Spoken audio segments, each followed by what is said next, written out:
My name is James Rowlands. In 2015, I teamed up with my friend Dan White to create the WNR podcast. Since then, we have been giving you everything that's happened on the WWE Network. Now, in 2018, not only are we live for the Big Four events and every NXT takeover, but we celebrate 20 years since the birth of the Attitude Era. Plus, every month we'll bring you 205 Live, collections, new content, W pay-per-views and latest news on the WWE Network. Until we've watched everything, we are with you, and we are the WNR.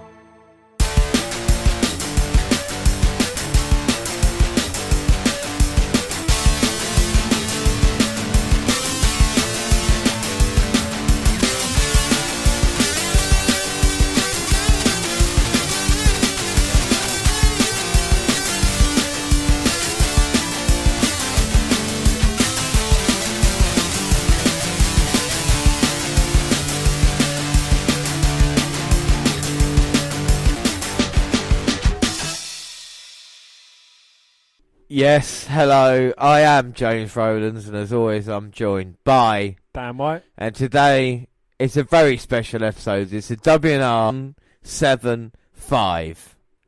Yes, 175 episodes we've done.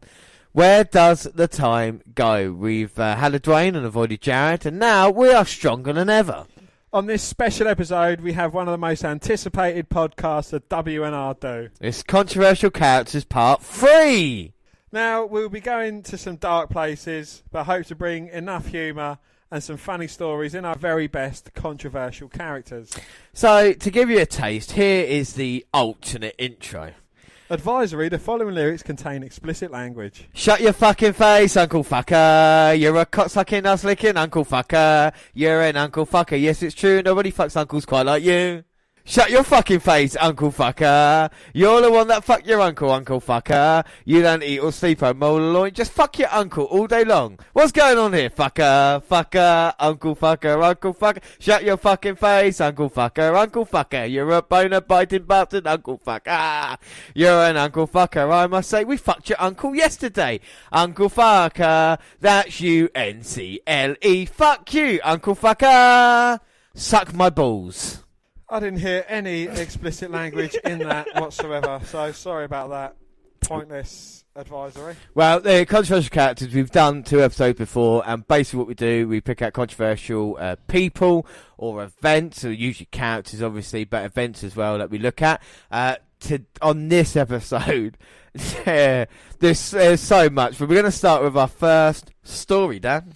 Yes, former WWE star Billy Jack Haynes is claiming that he was a witness to 3-decade murder of the boys on the tracks in Alexander, Arkansas, and that is now coming forward with his story and what he saw.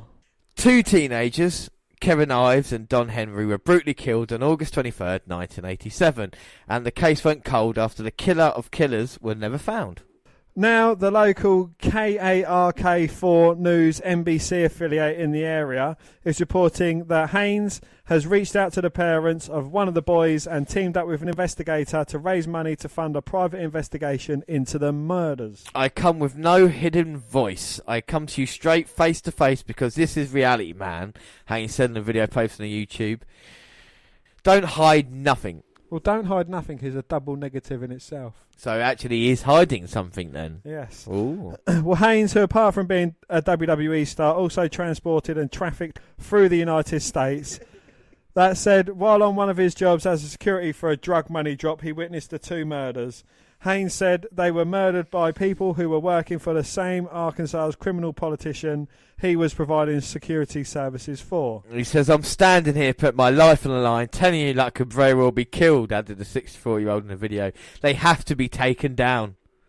3 years ago, Haynes sued WWE for egregious mistreatment of wrestlers for its own benefit, as well as its concealment and denial of medical research and evidence concerning traumatic brain injuries suffered by WWE wrestlers. Yeah, and the full story is on Kark.com. You can go there and read it as well. It gets very dark. I mean, if we've got time at the end of the episode, we probably might come back to it and talk. But I want to start with properly with gentleman Chris Adams. 1955 to 2001, age 40. Chris Adams, best known to wrestling fans as the gentleman Chris Adams, was fatally shot on October 7th, 2001 during an altercation in his friend's Texas home.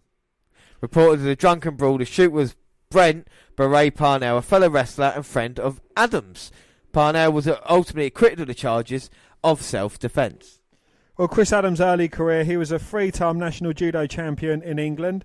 Many with Adams' background in combat many with Adams' background stick their nose up at professional wrestling. Chris Adams embraced it. A few months prior to his death, Adams told the Fort Worth Star-Telegram, meaning professional wrestling, appealed to me, theatrics mixed with athletic ability. Adams wrestled briefly in England before emigrating to the States in the early 80s, and by 93 Adams was wrestling for Fritz von Erich's Texas-based territory, WCCW. Well, Chris Adams had a hugely successful world class throughout the 80s, where he worked as both a heel and a face. Managed by the late Gary Hart, Adams would finish opponents off with his signature super kick, a move that was later adopted by Shawn Michaels. So, you talk about the impact he had on wrestling, Chris Adams actually came up with the super kick. Fans from the era no doubt recall Chris Adams partnered with the handsome half-breed Gino Hernandez, forming a dynamic duos tag team.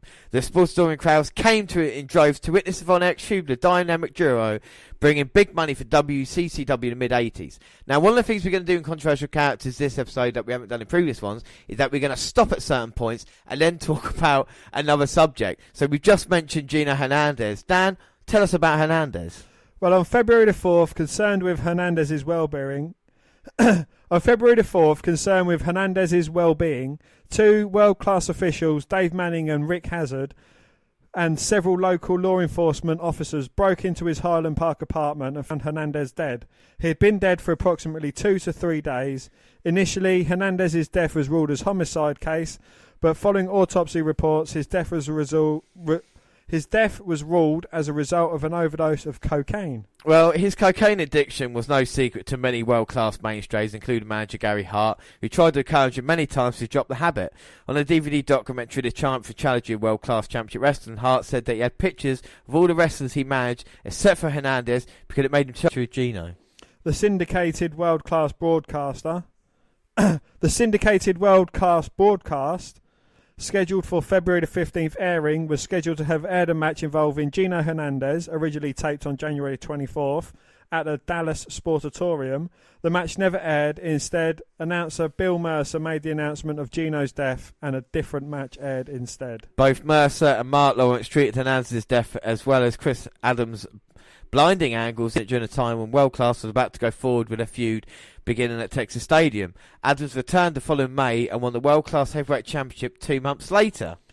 Adams also formed a tag team with Kerry Von Erich until Von Erich's suicide on February the 18th, 1993. Well, so we're how long are we in? 10 minutes and we had 5 deaths already? This is going to be a new record. Anyway, it's not about that. The American Airlines incident. Sign of trouble for Chris Adams were looming well before his death.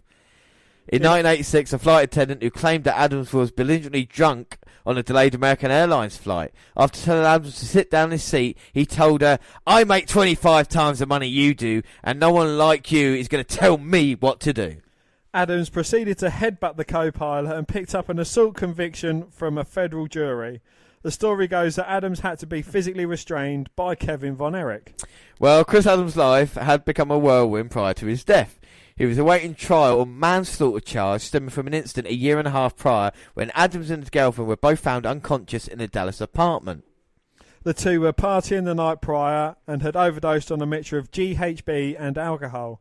Adams would recover. His girlfriend, Linda Kapengst, would not be so lucky. That's another death. It's another death. In the months following the death of Kapanecki, Adams was hospitalised for depression and undergoing counselling. Friends said that he owed the IRS over $50,000. Is that R&R Shyster, the wrestler? No, it's not. No, It's the Inland Revenues. Well, in 1997, Adams began competing for World Championship Wrestling as a mid-card performer. He was intended to be used with a Blue Bloods tag team. However, Adams and Regal shared legitimate animosity towards each other, and the team was quickly disbanded. I tried to look up Regal's Adams heat. Whatever heat they had, backstage stuff they kept to themselves because there was no stories about that. Be interested to ask Regal, actually. Well, Regal's not dead, so, that's... Yeah, he's got one of these things going for him.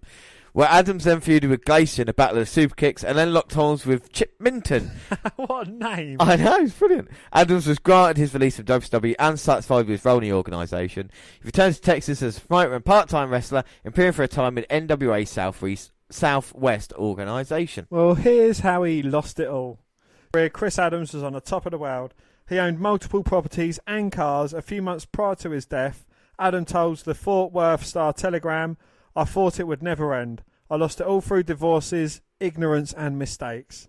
Adams would ultimately lose his life in a drunken altercation on October 7th, 2001.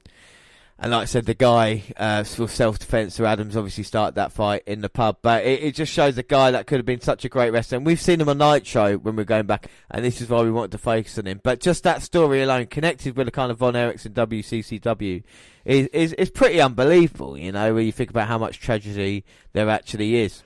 New Jack! And the mass transit incident was an infamous event in professional wrestling that occurred at an ECW house show on November the 23rd, 1996, at the Wonderland Ballroom in Revere, Massachusetts. It involved Eric Koulis, who's unfortunately dead. He was born in 1979, died May 12, 2002. He was an aspiring professional wrestler after using the ring name Mass Transit, being bladed too deeply by New Jack of the Gangsters during a tag team match. Two of Koulis' arteries were severed and he bled profusely and passed out. He needed to be escorted out of the arena with medical attention. Further controversy came to light that Koulis had lied to ECW owner and booker Paul Heyman about his age and professional wrestling training. The incident led to a future ECW pay-per-view being temporarily cancelled and a lawsuit from Koulis' family. Right, so let's get into it. So the incident was Axel Rotten had been scheduled to work a tag team match with Devon Dudley against the Gangsters, which is New Jack and Mustafa Saeed, but could not make the show due to a family emergency. Eric Koulis, a wrestling fan who just turned 17, told ECW owner and booker Paul Heyman that he was 23 and convinced Heyman to allow him in to fill in for Rotten by lying that he'd been trained by Killer Kowalski, a retired star who ran a notable wrestling school in the Boston area. Heyman stated afterwards that he was unaware of Koulis' real age. Koulis performed as Mass Transit, Ralph Cram-Demesque bus driver gimmick. Well, before the match, Koulis asked New Jack to blade him since he had never done it himself, and New Jack agreed. During the match, Dudley and New Jack brawled outside the ring while Saeed and Transit fought inside the ring. The match was booked as a squash and Dudley was quickly isolated outside the ring. The Gangsters then double-teamed Koulis inside the ring, with New Jack pummeling him with crutches, toasters and various other objects in the hardcore style ECW was known for. At the end of the match, New Jack bladed Koulis with a surgical scalpel. The two had agreed, but cut too deeply and severed Koulis' forehead. Koulis passed out as blood poured from his head. Right, so I got the video on a tablet now. I'm just going to see if it plays. It's not that bad, Dan. No, I haven't seen the video. Right, Mass Transit is a dude obviously dressed like a fucking... Here, hold it. He's a dude dressed like a fucking bus driver. And obviously, you know what New Jack looks like. So Dan's going to watch it for the first time and then tell me exactly what he thinks of it. Well, New Jack's just going around taunting the crowd. He's basically slapping his ass and giving him the middle finger. Well, the event was a house show and thus not televised. However, camcorder footage was available, which was eventually used as evidence in legal proceedings. The video showed New Jack quietly asking Koulis after the blading, "You're all right?" Next, the Gangsters proceeded to work Koulis over even more with elbows and various objects, prompting Koulis' father to scream, "Ring the fucking bell, he's 17. As medics rushed to the ring to aid Koulis, New Jack grabbed the house microphone and shouted, "I don't care if the motherfucker dies. He's white. I don't like white people. I don't like people from Boston. I'm the wrong person to fuck with." He didn't say person, but I'm obviously not going to say that word. You're not going to be that controversial today, then, James. Controversial. What's happening in the match? Dudley's on the outside. He's being isolated, and they're fighting through the crowd. Oh no, it's unbelievable. Now you would have footage of it. I think about that about the Owen Hart death the other day. You know, if it happened this day and age, how many videos would there be of it? You know, we're lucky that 20 years ago there was nothing like that. He's getting beaten over the back with a crutch in the ring. He's 17. Yeah, he's a big guy, isn't he? He's a large guy. Is he not bleeding yet? What's happening? He's getting his head cut open by a scalpel. Yeah. He's covering his face at the moment. Fucking hell. Blood is just pissing out now. Jesus fucking Christ. He gets picked up. Oh, he's getting jabbed in the face now. Punching on his cut, and there's just a fucking pool of blood in the ring. You see him holding it as well. Yeah, he's like, oh my God. He's in shock. You don't want to watch it anymore. Yeah, stopped. Right, so we'll leave it there anyway, because obviously it's pretty bad. Dan, we will continue. Well, this is the repercussions. The incident led to the cancellation of ECW's first ever pay-per-view event, Barely Legal, by pay-per-view provider Request TV on Christmas Eve '96. Heyman, by his own admission, in the rise and fall of ECW, begged and pleaded with the rest, finally convinced the show that they had been misled. The pay-per-view event was placed back on the schedule on Sunday, April the 13th, 1997 at 9 p.m. Well, Koulas and family later did an interview with Inside Edition that featured footage from the incident, including New Jack cutting him and berating him after the match. The segment depicted Koulas as an innocent, unprepared victim while vilifying ECW, even going as far as showing that Heyman had not asked for a state identification. The story was completed before the Koulas launched their lawsuit, so key details of how Koulas actually got himself into the match had not been made public at that point. Well, 3 years after the incident, Jerome New Jack Young was tried on charges of assault and battery with a dangerous weapon and was later sued by the Koulas family after hearing about Eric Koulas' request to New Jack to blade him.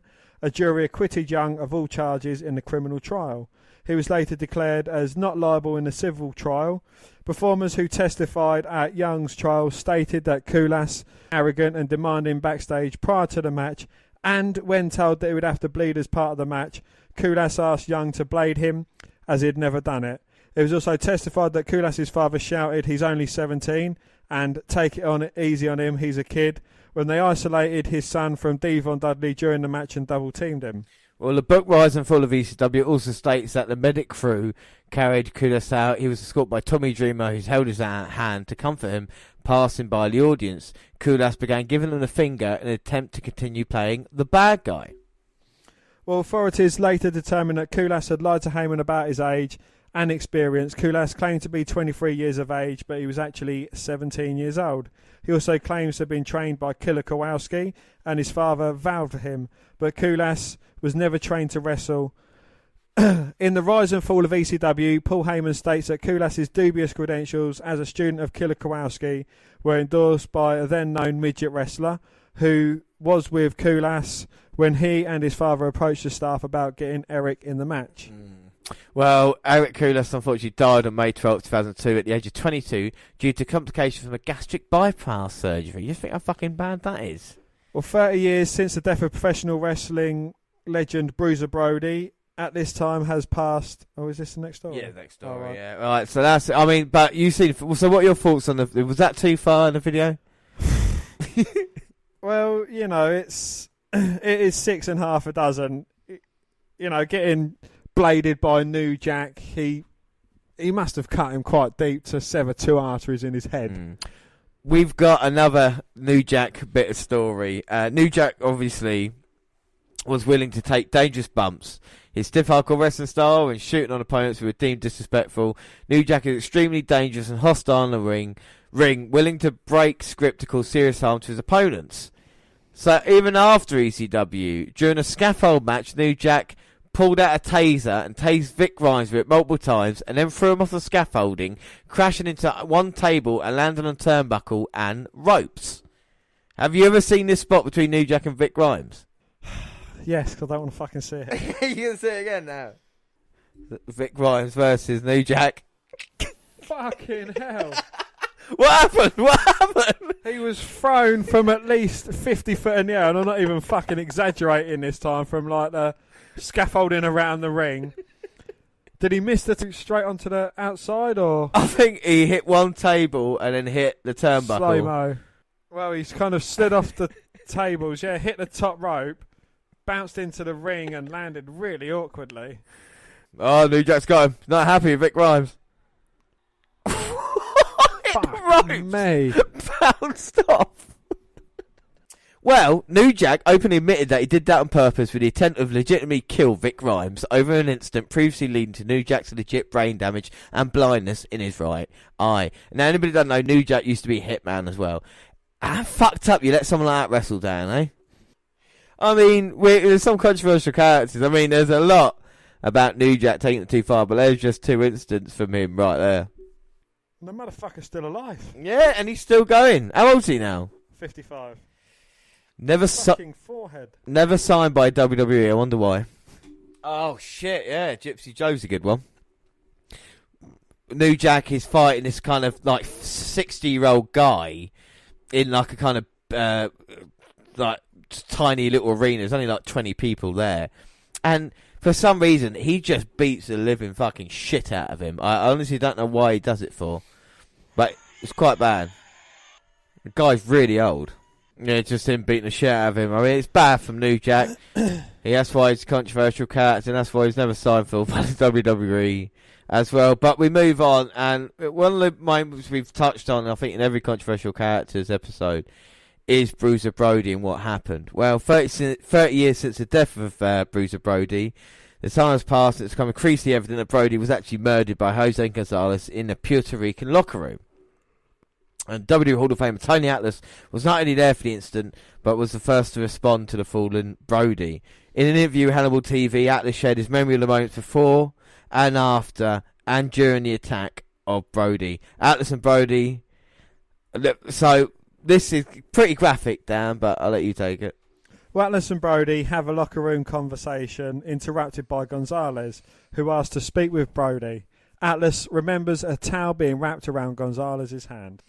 Well, Brody turned around, he still had his bag in his hand, Atlas said. He turned around and stepped one foot in the shower and then the other foot in the shower. As soon as the second foot hit the shower, sound. Just like that. The second time he did it, he bent over and I looked up. The first time he did it, I thought he got punched. I thought, damn, Jose hit hard, they're fighting. So when he bent over, Jose lifted the knife in the air and I saw the knife and the blood dripping off it. So I jump up and grab Brody and pull him away. The knife came down and cut Brody's ponytail off. That's how sharp the knife was, he said. Atlas, remember how unassuming Brody was the moment before he was stabbed? Brody just asked Atlas to draw a picture of his son. In the same instant Brody took out a picture of his son, Gonzalez entered the picture. He had no idea. He didn't even put his bag down. He had his wrestling bag and he just carried a little pouch with his money and everything in it. He was looking at me drawing. It was the last thing on his mind. Then he reached into his pouch to get a picture of his son. He reached to give that picture to me, and I reached to get the picture before I could do that. Before I could do that, Jose said, "Can I talk to you?" Brody turned, so I never got the picture. He walked into the shower with his pouch in one hand and a picture of his son in the other. Well, because of congestion in the arena, it took 45 minutes for an ambulance to arrive. Despite the clear locker room murder, Alex remembers most of the wrestlers acting like nothing happened. When the ambulance finally arrived, the emergency team didn't have the strength to lift Brody, so Atlas had to help. Brody was stabbed through the liver and intestine. Doctors quickly fixed his intestine and told Atlas to leave while they worked on Brody's liver. Atlas returned to the arena where no one seemed to care about the stabbing. When I came back to the dressing room, the blood hadn't dried on the floor yet. I hear laughing and joking and everybody's bragging about their match. Well, at the time, heel and faces were kept in separate locker rooms and Atlas couldn't tell anyone what happened until his match with the Iron Sheik. Upon hearing the news, Iron Sheik cut the match short. He said, "Hot your bunnies!" Well, Atlas was questioned by the police and was able to easily point Atlas was questioned by the police and was able to easily point out Gonzalez as the perpetrator. However, the day Savio Vega told Atlas he needed to leave Puerto Rico because there were plans in place to have him murdered. Well, the murder of Bruce Brody did go to trial, but Gonzalez was found not guilty after the court decided he acted in self-defence. Atlas wasn't subpoenaed until after the guilty verdict. The last image I got of Brody was him laying down, holding his intestines in with one hand. Atlas said the other hand he was holding on to a picture of his son. That's how the man left this world, holding his intestines and his son. That's how he left this world. Oh my God. Well, yeah, Bruiser Brody, and I think we'll leave it there if we do the next controversial characters.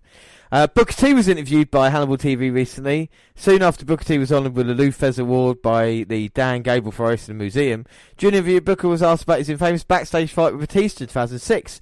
Booker said he never had a problem with Batista and added there was often a lot of testosterone in the locker room, which led to disagreements. Booker T added that sometimes wrestlers had to work with each other and get along, which could lead to a fight, which is what happened between him and Batista. Booker also added they have since settled their disagreement. So Randy Orton then, May 30th, 2012. WWE announced that Randy Orton would be suspended for 60 days, effective for his second violation for the company's talent wellness policy. Orton has been suspended twice by the company in 2006, in April and August. Orton's suspension in April 2006 was set for 60 days for unprofessional conduct. Orton apparently openly rolled a marijuana joint backstage at a SmackDown taping in March, a week prior to WrestleMania. Bruce Pritchard found out about the incident and reported it to management. Orton was apparently already in hot water at the point over past infractions prior to the wellness policy being put in place, and the action was said to have been the last straw that broke the camel's back. While suspended, Orton spent 4 weeks at an anger management clinic in Atlanta, Georgia. This apparently did not count in the wellness policy violation because the company didn't test for marijuana at the time. The suspension was viewed more as a conduct violation. Orton was suspended again in mid-August 2006 for a wellness Orton was suspended again in mid-August 2006 for a wellness policy violation, which would be considered his first violation. During that period, Orton was involved in a feud with Hulk Hogan, which was built at SummerSlam, and he was able to stay on the road and appear on television during that period. Orton was removed from house shows for over a 30-day period from mid-August to mid-September, during which time Orton moved into a new home with his fiancée. In August of 2007, WWE suspended 11 performers based on information the company received from the investigation Albany, New York District Attorney's Office about contacted talent who were using Signature Pharmacy or another internet prescription service to obtain performance-enhancing drugs over the internet prior to the implementation of the wellness policy. The New York Daily listed Randy Orton as one of the names for a customer of a Signature policy. I can hear a lot of jealousy towards Orton. Well, he stopped doing things wrong. Well, Sports Illustrated reported that Orton received somatropin, nandrolone, and stanozolol till the firm was busted in February 2007. Stanozolol and nandrolone are anabolic steroids, while somatropin is a growth hormone drug. Orton, despite being on the pharmacy list, was not suspended. It was explained at the time that he had already been punished for the matter in the past, so it technically did not count as a wellness policy violation for him. Yeah, so while Orton's in hot water several times in the past, the latest suspension is only his second violation of the wellness policy. That was then. This is now. Orton says... WWE says it is looking into old allegations of sexual impropriety. WWE says it is looking into old allegations of sexual impropriety against Randy Orton that resurfaced last week. A former WWE writer, Court Bauer, accused Orton of exposing himself to new writers as a form of initiation in a 2012 podcast. The story gained traction after a Reddit user reposted the quote. For every new writer that will show up, he comes in his room, puts his hand down his pants, pulls out his dick, and touches himself. Then says, "I'm Randy Orton. Shake my hand." Oh, you don't want to shake my hand? You big leaguing me? That's fucked up, man. Should I tell Vince and Steph you won't shake Randy Orton's hand? Bauer said, per Paul Davis. Bauer confirmed the story was true on Friday on Twitter. Well, Orton, who's 38, has been a mainstay with the WWE for the better part of 2 decades. He has a history of issues outside the ring, most notably multiple violations of WWE's wellness policy, which we mentioned earlier. And by all accounts, Orton has matured in recent years and has had seemingly no documented issues lately. Well, it's unclear if any WWE executives knew of hazing ritual. Bauer said Orton did not harass him on his first day with the company because Stephanie McMahon was present. But the question is, will the internet get Randy Orton fired from the WWE? It's hard to tell whether or not there'll be consequences for Orton. Not only is he a company favourite and one of the WWE most decorated stars, but he has survived a number of controversies through his 18 years in the company. These allegations, if true, are reprehensible, though the company would need to undergo a full investigation before taking action. Well, that being said, the story was all over the internet this weekend. It gathers steam a la the Fabulous Moolah Battle Royal controversy.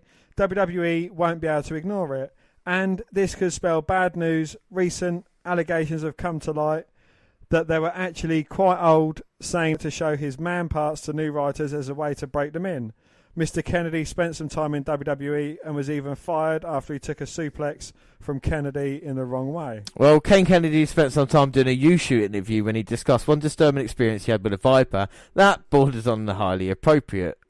One time I was in a locker room. Everyone had left the building. It was just Randy Orton and I in the locker room. He was naked. He'd just come out of the shower or something, and he was naked. I remember my boots were sitting there, and he dipping his cock into my boot. I was like, "What are you doing?" He was like, "Ding," just dipping his balls and his cock into my boot. See, now that's funny. That is funny as fuck. He should do stuff like this, and we'd be riding in the car, and I'd be like, "Randy, there's no one else around to find that funny." Only time will tell if WWE's investigation into the matter actually unearths any proof of Orton's inappropriateness backstage.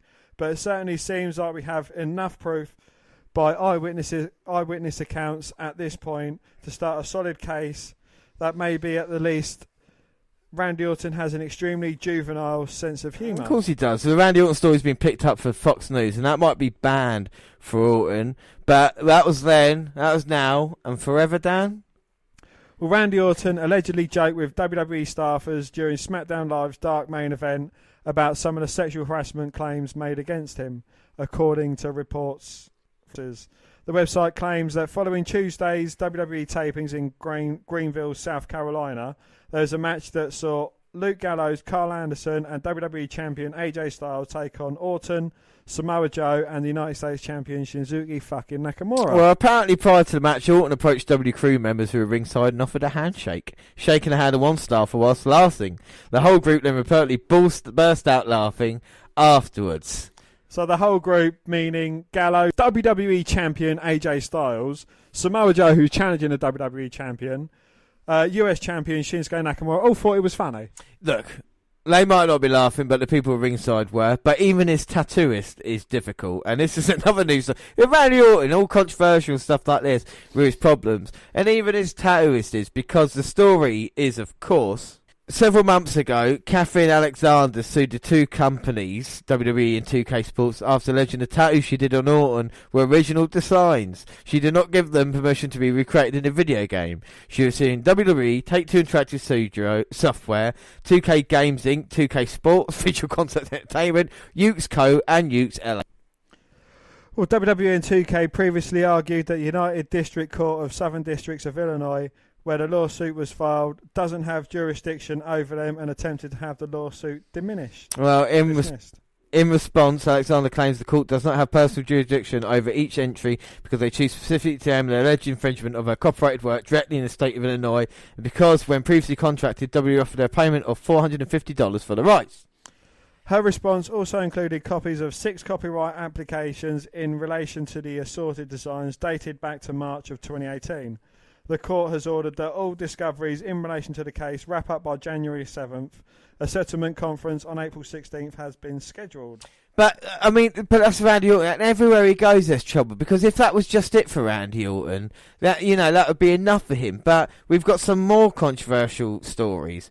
Next one, shitting in a diva's handbag and more. This is the kind of stuff that we've got here for Randy Orton. This just makes me laugh. Don't laugh at it. It's not funny, Dan.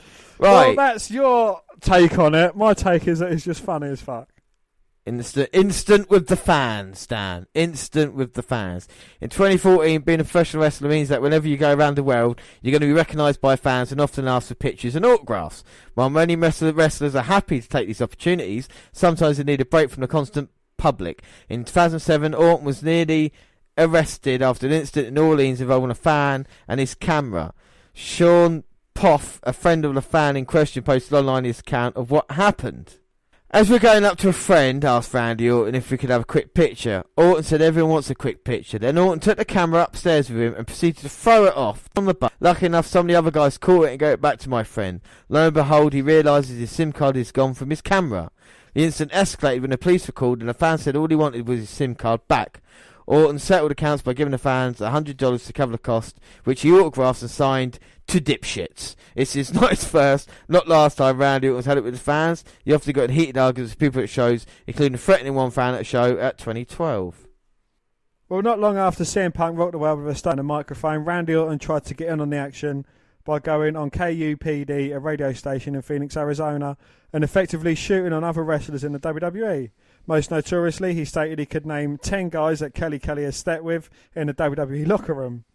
This was seen as hugely offensive to someone who at the time was the face of the WWE Divas division. Many in the locker room were extremely upset at these comments and Orton tried to smooth things over with an apology.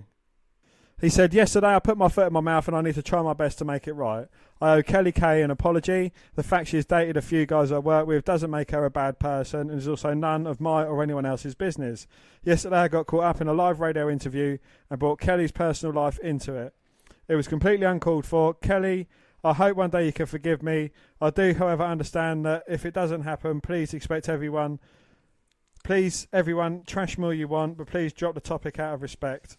Yeah, well, yeah, he's a prick, isn't he? The next one, because he's got some pull backstage, he's had a negative effect on people's careers. He got Mr. Kennedy fired on Raw in the main event when Kennedy hit a back suplex on Orton. That was led you a lot less safe than it could and should have been.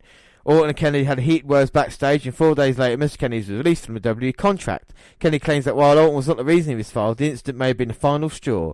This wasn't the only example of ring work affecting someone's push. At one point, Kofi Kingston's feud with Orton seemed to elevate him past his mid-card status, but it wasn't to be.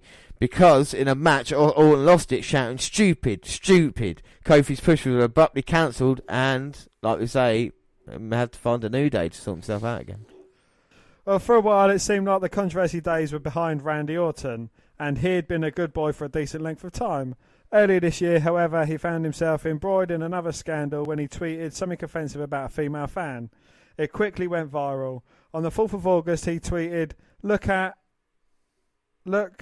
Kim Kilroy. I met the Latino Miss Piggy today at the gym. I wish you were there to have a good laugh with me. #Ms. Pig."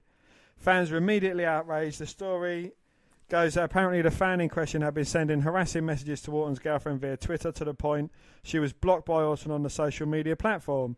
Regardless, it's incredibly unwise for a star like Orton to make such remarks and especially to make them publicly. Behind closed doors, he can be as sexist as he likes, but on Twitter, he represents an internationally traded company. Once again, it seems like Randy Orton got away with this incident punishment-free. Although he did tweet shortly after, "I apologise if any of my tweets offended anyone. The answer to bullying isn't more bullying." Yeah, and that's good that I'm hearing you say that. More Randy Orton. So we know about the anger management courses he went on, but that didn't end afterwards, unfortunately, because in 2007, a year later, he was sent home from a European tour after causing $50,000 worth of damage to a hotel room. W issued a statement declaring they'd taken action against Orton, but didn't go into further detail. It believed he covered the cost of the damages and wasn't fined or suspended at all. He was a Marine, damn it. Before Randy followed his family's footsteps and became a professional wrestler, he was briefly in the USMC, but was dishonorably discharged after going AWOL on 2 separate occasions and disobeying a superior officer. As a result, he was court mandated and served 38 days in military prison. Over a decade later, and WWE tapped Randy Orton to be the next star of the Marine series of films after John Cena and Ted DiBiase Jr. His inclusion in the franchise was immediately controversial, and his former unit member Corporal Mike Vinn was outspoken about Orton's casting. I am disgusted that his face and the word Marine are being used next to each other, real or fake, because the fact that he quit us, the country and the Marine Corps, in the role of a Marine is a disgrace to those who have worn and are wearing that uniform. WWE quickly pulled Orton from the role, replacing him with The Miz in Marine 3 Homefront. They also issued a statement saying WWE demonstrated poor judgment in signing Randy Orton for the third instalment of the film. Despite Randy's popularity, the fact he was dishonorably discharged from the United States Marine Corps made it inappropriate for him to be cast in this film. It was smart of them to act so quickly, but remarkable that no one foresaw this being a problem in the first place. I mean, there is a lot of stuff from Randy Orton that he has done. Up next, well, this one, the one where he pooped in a lady's bag. Dan, it's not funny. It's not funny. This is probably the most notorious of all the Randy Orton stories, and quite honestly, it sounds too ridiculous to be true. And thankfully, in fact, it is untrue. He actually just doused her bag in lotion and oil. In an interview, Rochelle Lowen, the WWE diva, felt the wrath of the Viper, went into detail what will exactly happen to her and her bag. It was merely just self-tanning lotion and baby oil, but I wouldn't put past him to shit in my bag. That Orton had a vendetta against her after she didn't know who he was on her first day with the company. She also speculated Orton was attracted to her and didn't know how to deal with it, so lashed out with verbal abuse and intimidation. Where it's a relief that Orton didn't go to the lengths of pooping in a lady's bag, it doesn't make up for the month's worth of torment Lowen received during her time with WWE. So you find that I mean, what is... We look at that, if it was any other wrestler, if Enzo Amore had that kind of amount of stuff, you would be having a go at him so much. But because it's Randy Orton, you think it's acceptable, do you? I think it's funny. Well, it's you can't just because it's Randy Orton. Any other wrestler, there'd be a problem with it, wouldn't there? Well, you'd have a problem with it. So you wouldn't have a problem if it was Finn Balor and he'd just kept being a dick backstage and he was going to poop someone's back and his dick out all the time. You find that hilarious, would you? Someone's doing that to you at work. I think it's funny, yes. Well, I think you're wrong about that, but hey. That's Randy Orton. I mean, you're not going to stick up for him, but he seems like he's just a dick, you know? I think that is it for Randy Orton. He got in a position at an early age and he thought he was better than everybody else. And I think therein lies the problem, you know, the fact that Randy Orton thinks he can get away with it, and with WWE's track record, he has got away with it, and even the latest comments about, you know, he'll get away with it again, and there'll be something else that he does, because it's Randy Orton, it's acceptable, unless it's someone that people don't like, then he can get fired from it straight away. So, you know, it's all of those things, I suppose, but we'll move on from Randy Orton, because obviously Dan doesn't think there's a problem with him, to Tough Enough. Now, Tough Enough. Now, I binge-watched Tough Enough on the network for a few months ago and couldn't believe how many controversial moments took place on it. There are 4 seasons of the show, but season 4 is a 1-hour special, but I think we'll still talk about that. Still, first, a bit of backstory. Well, during the height of the Attitude Era, WWF was a ratings machine. MTV had acquired Heat, but wanted something to bridge the gap between that and the real world. So MTV executives Kevin Dunn and, of course, Vince McMahon came up with a new reality show. Have 12 people with absolutely no wrestling experience thrown into a house and trained up to become professional wrestlers. It's incredible to think the idea would work, but long before the reality era, we see a true look behind the WWE curtain. Yeah, and it's amazing. We talked about earlier with Chris Adams, how he branched off. The amount of the Tough Enough kind of branching off into a tree. So, I mean, what we'll do, we'll go through the seasons and we'll go through the cast. So, season 1, the cast, it's Bobby Joe Anderson. Christopher Nifong. Christopher Nowinski, who was a runner-up. Darryl Cross. Greg Matthews. Jason Daybury. Josh Lumberger, he was runner-up, eventual signed to WWE's broadcaster under the name Josh Matthews, and he married Madison Rayne on June 25th, 2014. Matthews was released from the WWE. Maven Huffman, who was a winner. Maven was subsequently released by WWE on July the 5th, 2005. Oh, shit, yeah. So, Matthews was released from WWE June 25th, 2014. He's also married to Madison Rayne, so you can sort that out, James. Nydia Guran, she was a winner. Nydia was released from her WWE contract November 3rd, 2004, along with several other performers in a routine purge of talent. Big up the 311 girl. Paulina Thomas.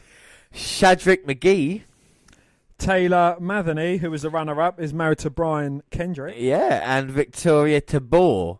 Coaches were Al Snow, Jackie, and Taz, who was the hard one. Yeah. So we're going to look at each one individually, but I just want to look a bit Tough Enough now. So this is 2001 it was starting, and it is basically Wrestling's Got Talent, that we see the audition videos for it, and it's people maybe no experience whatsoever to people who maybe look the part a little bit, and they're going to have like an audition process and then cut it down to, like we say, the main cast here. Well, first up is Christopher Nowinski. On June 10th, 2002 episode of Raw, Nowinski debuted in WWE as a heel, helping William Regal beat Bradshaw in a European Championship match.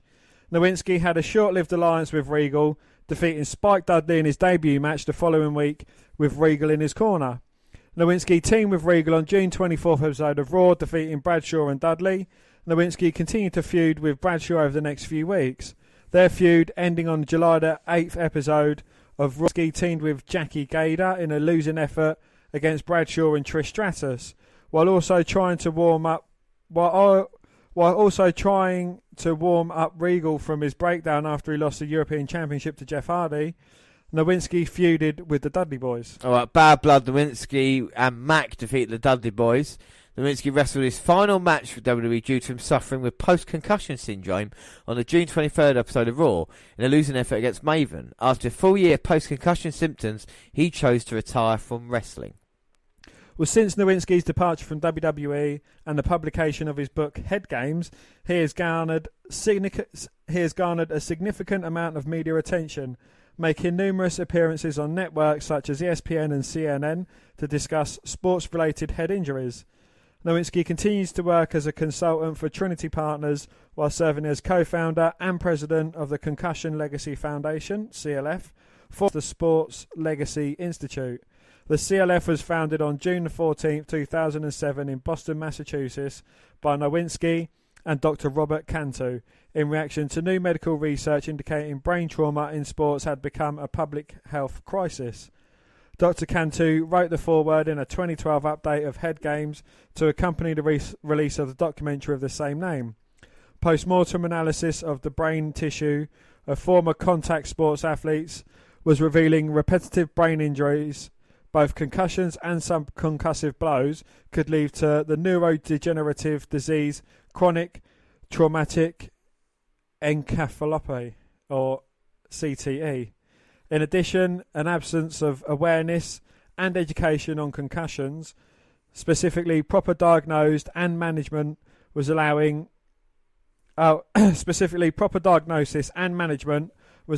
disease to proliferate, finally with the brain trauma becoming a signatory injury of the wars in Iraq and Afghanistan. This research/education model could also be applied to the military. Yeah, and the reason why Nowinski is important, because usually we talk about controversial characters in that way, he's doing really good. He's kind of changed the sport, because in case in point would be Daniel Bryan. If you look at the injury he sustained with a concussion, he maybe would have come back and maybe would have ended his career, but because of the research that Nowinski and others were doing, Daniel Bryan then knew that he could eventually come back if the right training technique was in place. The NFL have been sued a lot. That's why it makes it controversial, because if the damage done to the WWE wrestlers with WWE not helping them out, therein they could sue the WWE for kind of not helping them out and causing these injuries. And look at the amount of wrestlers' deaths and stuff that is due to head injuries and other things, So it's really important Nowinski has done that, Anyway, up next is Maven. And whatever happened to the original Tough Enough winner, Maven Huffman?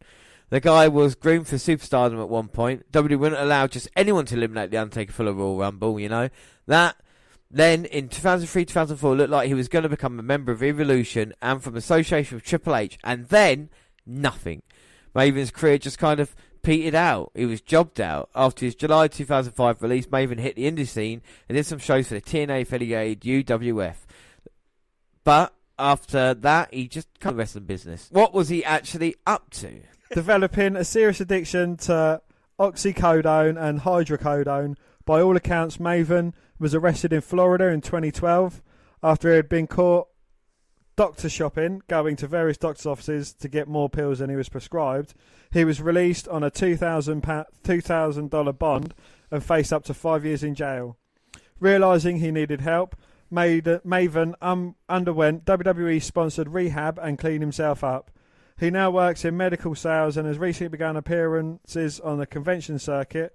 Still, WWE won't want people knowing their inaugural winner became an addict and ended up in rehab. Yeah, so we've got Tough Enough Niall on the background. The guy was just been interviewed, just got tore apart by Taz because he didn't have the proper physique, and they're going through different training sessions here. So we'll continue having it. But here's something you don't see in every day. A picture of WWE executive producer Kevin Dunn. Dunn is Vince's long-term right-hand man and an extremely powerful person in WWE. He's been a fixture of WWE for more than 20 years and can allegedly help make or break careers. Dunn, who joined WWE Board of Directors in 2008, clearly doesn't like his picture being out there. He doesn't even have a picture of himself on WWE's executive officers page on their copy, but his face was all over Tough Enough, and even on episodes that are now freely available on the WWE Network, you can see Kevin Dunn on camera in the first couple of seasons. He was involved in the initial casting of the show and helped to whittle down the thousands of applicants to the final list of contestants. Dunn said things like, "I don't like him at all," and made sure John Morrison didn't get through in season 2 because he felt like he was being patronised by him. Later on in season 2, the contestants received a chance to have a one-on-one conversation with Dunn and his buck teeth. So you can see that there's a kind of line-up, not only the judges that we know, but there's Kevin Dunn on the far right there. Not the big fat ginger guy. I think he's part of the backstage. Well, he's not the far right, is he, James? I do distinguish what far right is. No, just in case. And we see they're getting skipping and training and everything like that. Michael Cole's there to have a look. Up next, we've got Greg Matthews. He travelled the independent scene and is still working today. He gave an interview. Yeah, he gave an interview to Blog Talk Radio, and he's just talking about what he did for Tough Enough. But more importantly, teamed with Rockin' Rebel. Yeah, and Rockin' Rebel. They hit the independent circuit after leaving ECW in '95. He then had a brief stint in WCW and then with the then called WWF. Oh, sorry, a brief stint in WCW and numerous dark matches with the then called WWF. He had successful tours of Japan, Korea and Puerto Rico before returning to the US in '96. Throughout the mid-90s, Rebel and fellow ECW alum Glenn Osborne formed a successful tag team known as Darkside. Together they won the Maryland-based Mid-Eastern Wrestling Federation tag team titles 5 times, 5 times, 5 times, 5 times, 5 times. The Virginia-based International Pro Association tag team titles twice, and appeared regularly for the NWA. On July 25th, 2000, Rockin' Rebel debuted in Combat Zone Wrestling. He joined Lobo's army and remained in the stable until it dissolved upon Lobo's retirement. He then formed a stable known as Rebel's Army with Dredrick Fraser, Doomsday, Danny Rose. He's in a Spurs player, left back. And former Tough Enough contestant Greg Matthews. Rebel and Matthews continued to team together in many promotions around the independent circuit, such as PWF, 3PW, PWU, and World One. Between 2003 and 2005, Rockin' Rebel made numerous appearances with Pro Pain Pro Wrestling. He later wrestled for numerous independent federations. He was inducted into the DWF and IWPF Hall of Fame in 2012, and the ACWA, MWF, and 1CW halls in 2014.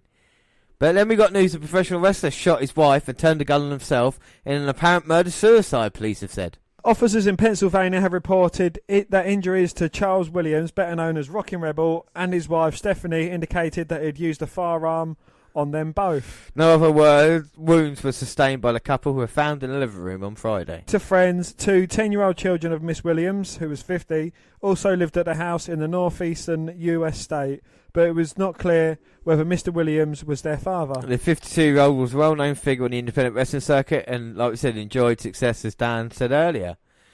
And a GoFundMe page has been set up in her memory. So Rockin' Rebel there turned the gun on his wife and then on himself. And, of course, he teamed up with Greg Matthews in Tough Enough. The Triple H speech from Tough Enough Season 1, this did nobody any favours. You could see the intention, take a top star and lecture the rookies on the passion it takes to make it in the business. The fact that Triple H was a heel at the time made it even better. In theory. In practice, Triple H just comes across like a bit of a jerk. He shows them how to bump and punch with intensity, which is fine. But the way he's lecturing the kids, you would think he was a 20-year veteran like Terry Funk. When Triple H delivered the speech, he had only really been a top guy for a year or so. If Triple H was to give the speech now, after a further 15 years of ring wars, it would have had a bit more weight to it.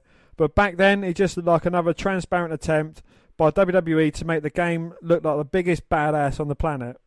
It failed. The speech made for good TV for sure, and Triple H made some good points, but it said more about Triple H's opinion of himself than it did about the show. Yeah, and let's have a look at the clip right now. How you guys doing? Who's sore? Yeah? Been hard so far? Big man in the back, you taking the bumps tough? You been hurt? A little bit. Big f***ing deal. Everybody get in the ring. Take a bump.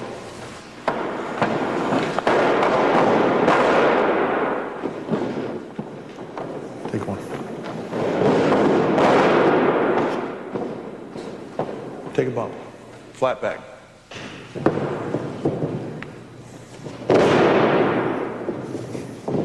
Just for further notice, one of your nuts is hanging out of your shorts. You got a big hole. It's the difference between that bump and that bump. What's the difference? Intensity. What do we do in the ring? From the time we walk through the curtain to the time we walk back through the curtain, we tell a story. But we don't tell it with words, we tell it with our bodies. Armbar takedown. Wow. Goes right back down. Oh, look at it for. Big man. Get you. Obviously, you've probably seen it before, seen it a million times. Should you throw a punch? I want you to try to hit him with a punch. Try not to knock his teeth out.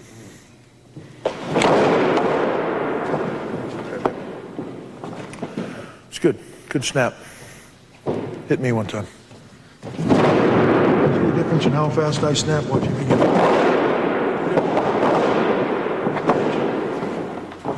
React to this. Am I hitting you?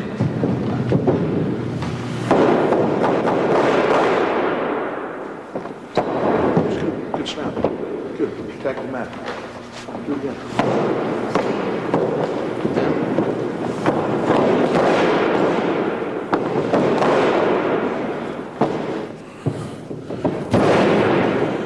If you still like that in the ring, I'd tag you for real. What makes you want to be a wrestler? Something different for me. It's a challenge. I like a challenge. You a fan? Not a big fan. No? No.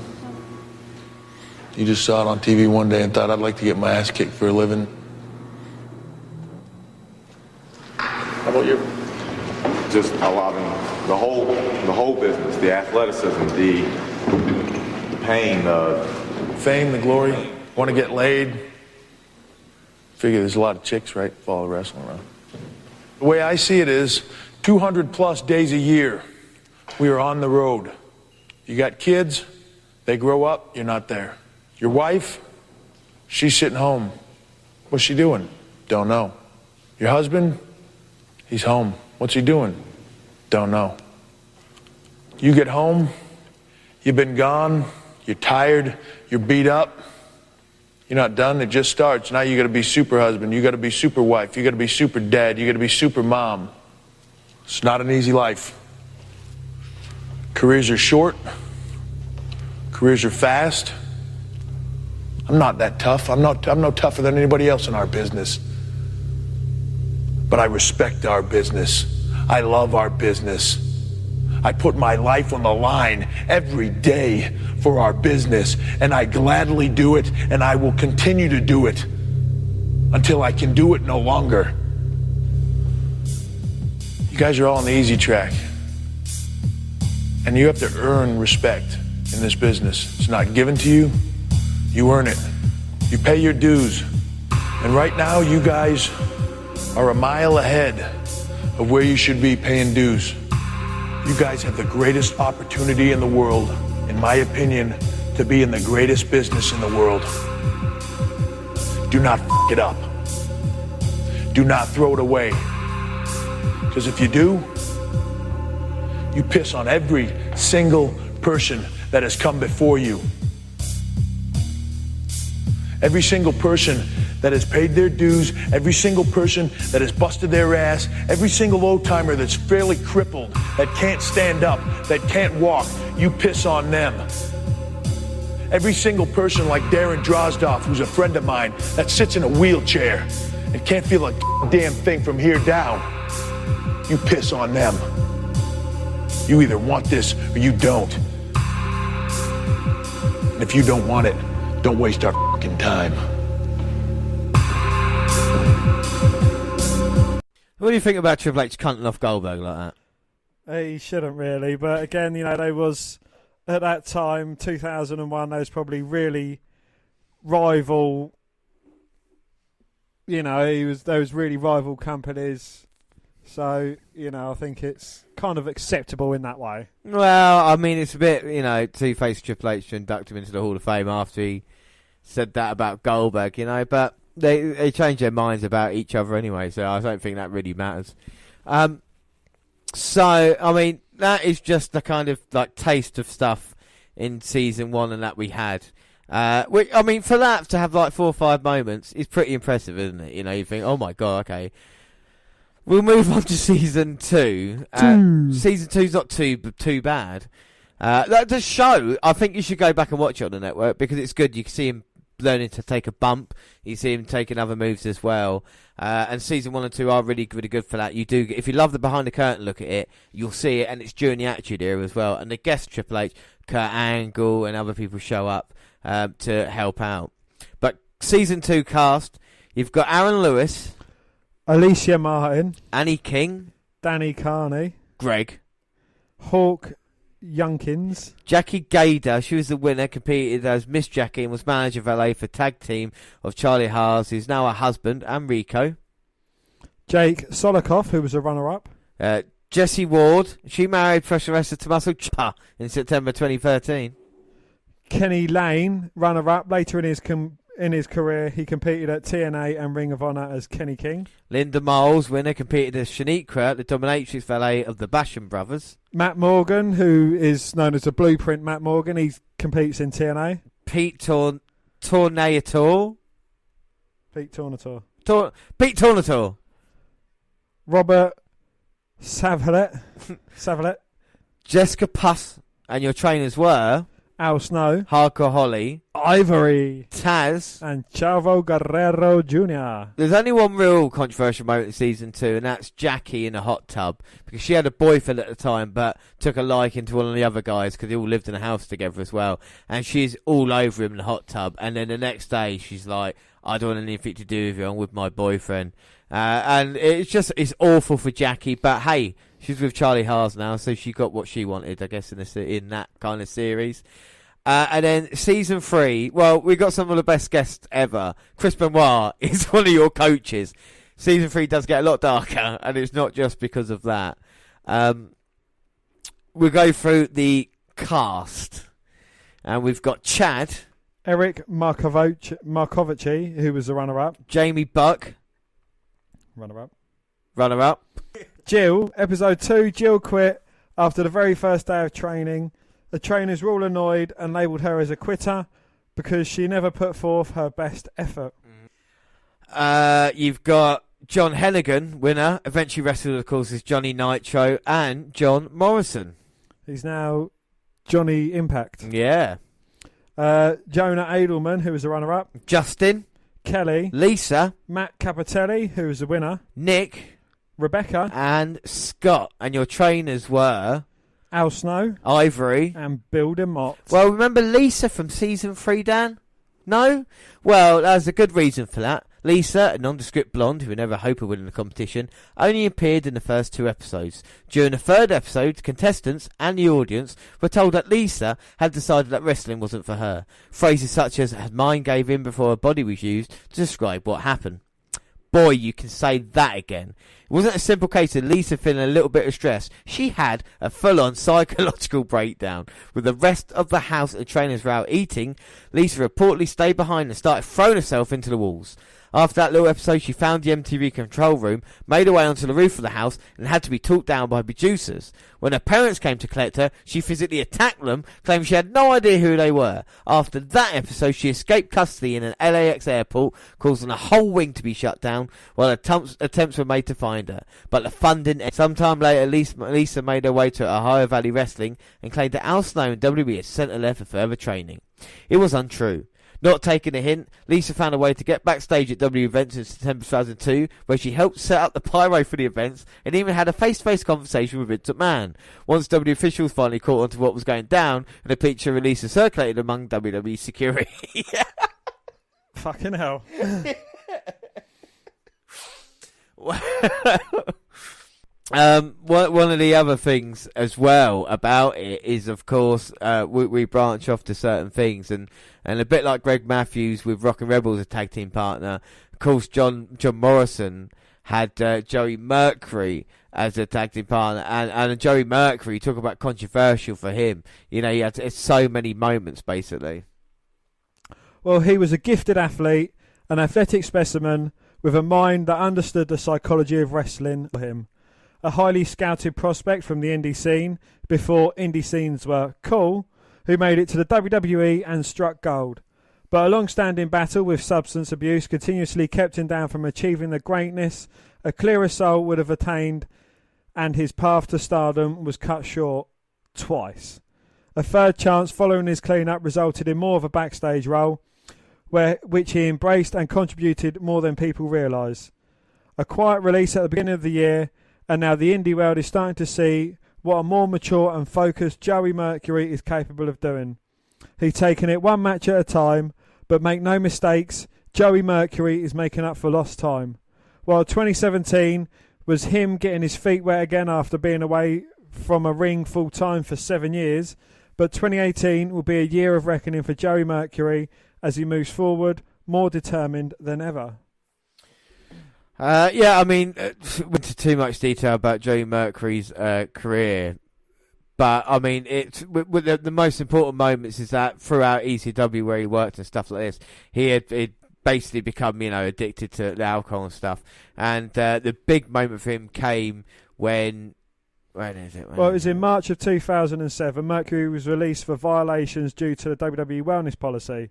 The Great Ride came to a grinding halt. Before you do that, let me just do a bit before. Yeah, the moment was, let me go. In 2006, in WWE Armageddon, the Fatal 4-Way Tag Team match featuring Eminem, the Hardy Boys, William Regal, Dave Taylor, Paul London, Brian Kendrick. Joe Mercury took a brutal ladder shot to the face that resulted in serious damage. I mean, it was one of the most brutal ladder shots in the world. It was fucking, when it set up like a seesaw, yeah. Hardy jumped on it and it just catapulted him in the face. Instead of putting his hands up like most wrestlers do, he kind of blocked it with his cheek. It was like on a second mass transit instant, wasn't it? Yeah. But that created an addiction to painkillers coupled with a near 15-year binge of drug and alcohol dependency. It was a recipe for disaster. Yeah, but in March of 2007, Mercury was released for violations due to the WWE wellness policy. The Great Ride came to a grinding halt, and while not stated at the time, it was revealed that Mercury's release was due to his long-standing substance abuse issues. As Mercury told sources after, I'd been a drug addict and alcoholic 15 years old, right before I started in wrestling. So that's the better part of 15 years. He'd failed the WWE wellness policies before, gone through his suspensions. He even went to WWE-sponsored rehab during his first run, but left early, lying to himself and his employers. I didn't want to tell anyone that I had a problem. I didn't want anyone to think that rehab had failed. I didn't want it to look bad on me because at that time I was on almost every Raw and SmackDown, getting a lot of work, being in a lot of good spots. Then one day, before taping, I took some pills that somebody handed me. They weren't prescribed to me. I knew it was wrong, but I took them anyway. because that's the nature of the beast. In fact, he had been taken off the road before his release and even pulled aside by Vince McMahon himself, who, according to Mercury, told him, "We're not concerned about your work because we know you can put it together for 30 minutes every night. We're worried that you're going to die." So he returned to the WWE 2 years later, clean and sober and injury-free, with the Straight Edge Society. And CM Punk real life lifestyle was a big help to Mercury during his rehabilitation. And as we saw in the CM Punk special, Punk even bought Mercury's house after his 2007 WWE release. He managed to start working backstage, and that, of course, became part of J&J Security, didn't he? And now he's been released there. And there's a picture of him in Ring of Rollins. You expect Seth Rollins to be front and centre, didn't you? But he's right behind everybody in that. Yeah, that looks like James Ellsworth at the back as well. So, yeah, I mean, that was Joey Mercury there in his career, and he's back in the independent scene. He re-teamed up with John Morrison, so we come back to Tough Enough now, and they've been on the independent circuit. And our next person is Matt Capitelli. On the third season of Tough Enough, John Morrison won, but he wasn't the only winner that season. Unfortunately for Matt Capitelli, while John Morrison went on to have great success in the business, Matt's promising career was cut short due to a brain tumour in 2007. 10 years after his career was cut short, the tumour sadly came back more aggressively, and Matt sadly passed away earlier this year. Which is horrible, and we talked about that, but another incident is the Bob Holly incident in Tough Enough. Bob Holly had a long career in WWE. He was involved in some really good matches and was a hard worker, good company man, if you will. But it would be forever known to most people for an incident in which he appeared to rough up Tough Enough Season 3 contestant Matt Capitelli. Holly, who was as surly as they come, took umbrage to the Tough Enough trainees horsing around in the ring during his downtime. He singled out Capitelli as the biggest offender and proceeded to give him an ass whipping during a six-man tag. Stiff at the best of times. Holly offense looked even stiffer because Holly would not stay still while he was being. Matt would not stay down while he was being beat down, causing Holly to catch him in the eye and mouth. Capitelli came out of the match with a black eye and a bloody lip. So let's have a look at that quickly. There we go. Holly's in now, and here's Matt. Oh, there you go. Shot. Good state of him there. Oh, chops to the face, kicks. So you say Randy Orton's a cunt? No, I know, Bob Holly's bad, but... Fucking hell, he booted him on the mouth. Sleephold, you know he's got that in sight as anything. Why didn't Al Snow or someone like that come in and stop it when they knew he was getting fucking beaten down? The fucking state of him.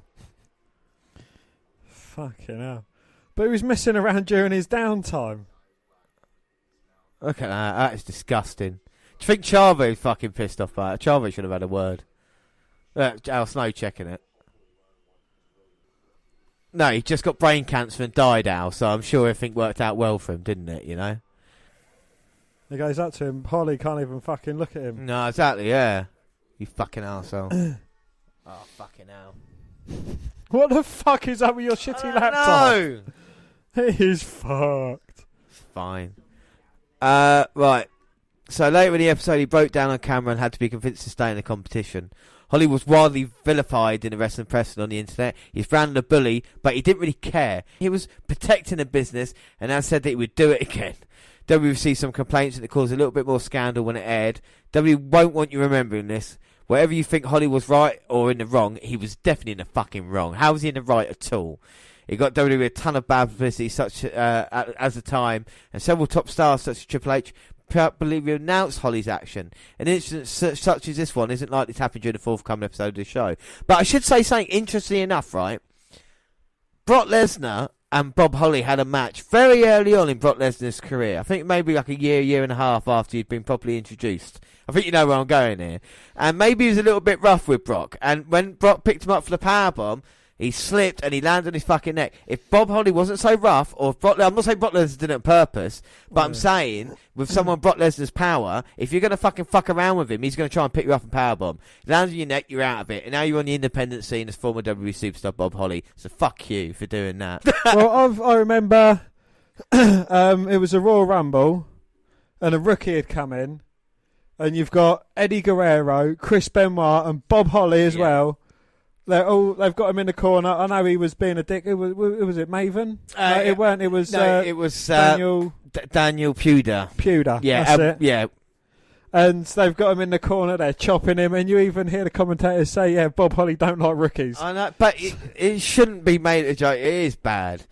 And then he gave an interview talking about it, saying that Bob Holly basically beat me down from head to toe from the minute I stepped to the ring, and was pretty relentless with everything. One of the rookies watching from the apron had his say.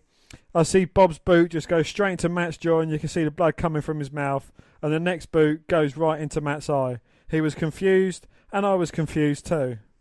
So Al Snow, who's been a trainer on Tough Enough, tells X-Pac about it on X-Pac's show.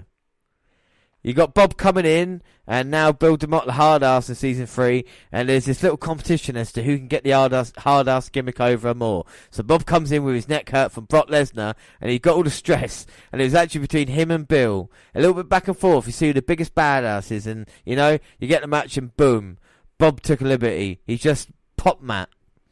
X-Pac says he saw the footage and thought it was a bit much. Al Snow responds in agreement. Oh, it was. He knocked him out. Al Snow continued, Matt didn't do anything. Matt just came in, and then Bob, just whatever frame of mind he was in, just hauled off. Just blasted him and knocked him and completely knocked him out, and then proceeded to just keep baiting him up. Well, Bob Holly had come across what Al Snow said and was complete disagreement. He said Al Snow did an interview on X-Pac, and he basically threw me under the bus and said I got in the ring and hauled and just punched and cold-cocked him and knocked him completely out cold. If you go back and listen to the interview that Al did, he said I hauled off and cold-cocked him and I knocked him out. I did not touch him with my fists at all. I gave him a boot to the stomach and gave him a few forearms and backed him in the corner and never punched him in the face once. I don't know where Al got that from, but all of a sudden now Al was telling everybody I cold-cocked him and say what match was he seeing? Well, no, he didn't punch him in the mouth. He kicked him in the mouth. I'm sorry. I'm not in the eye. Yeah, I don't want to talk about Holly trying to defend himself because no matter what happens, it's a fucking, it's a horrible thing. People should take liberties. It's like me shooting you with a gun, saying, "Yeah, I never shot you with a knife." It's true. It is true. That is true. Well, season 3 is a lot meaner, but I'd rather have Taz and then Holly and not Demott. Now I know I've called Bob Holly a piece of shit, don't get me wrong about that. Bill Demott, fuck me, man. Right, let's start with Bill Demott. Well, Bill Demott was ousted from the WWE in 2015 due to allegations of misconduct during his time as a trainer in the company's developmental territories, Deep South Wrestling, Florida Championship Wrestling and NXT. One of the most infamous allegations came when a picture surfaced of Luke Gallows giving Zack Ryder a naked stink face. What did you just say to me then? What? What happened? What was the incident? A picture surfaced of Luke Gallows giving Zack Ryder a naked stink face. That's what I thought you said, but I had to make sure. Well, you know what the stink face is, don't you? Yes. The famous Rikishi move in the corner. Would you rather have a naked stink face from Luke Gallows or stink face from Rikishi? I thought you were going to ask me, would you rather have a naked stink face with Gallows to get in the ring with Bob Holly? But, Gallows, right. But then again, he's in love with Nia Jax at the moment in time, so I don't really want to get in between anything there. Do you know what I mean? He likes some beer. Yeah, go on. Well, Demott said the incident occurred at the end of a week of hard training. The trainees decided they wanted a day off, so they offered to make a deal with Demott. Someone, presumably Ryder, took a stink face with a jelly donut in his mouth, and Demott accepted. The stunt worked, and the developmental wrestlers were excused from practice that day. Well, Demott said the reason the incident surfaced 6 years after it occurred was because a disgruntled ex-employee decided to leak information when he was fired from the WWE. There was no malice behind the stunt, but rather it was a deal agreed upon by everyone who was in attendance. Well, they made a deal and they didn't want to train. They make a deal, and what's the deal? I give someone a squisher, bare ass with a jelly donut in their mouth. I look around at 40 people and I went, deal. Guy gets naked, other guy sit in the corner with a jelly donut in his mouth. He runs across the ring, hits the Rikishi ass bump, squashes it all over the face. Funniest thing I've seen in my life, Demott said. Everybody goes, okay, we're done. Everybody can go home. No training, no nothing. That was the deal. 6 years later, that picture comes out on the internet.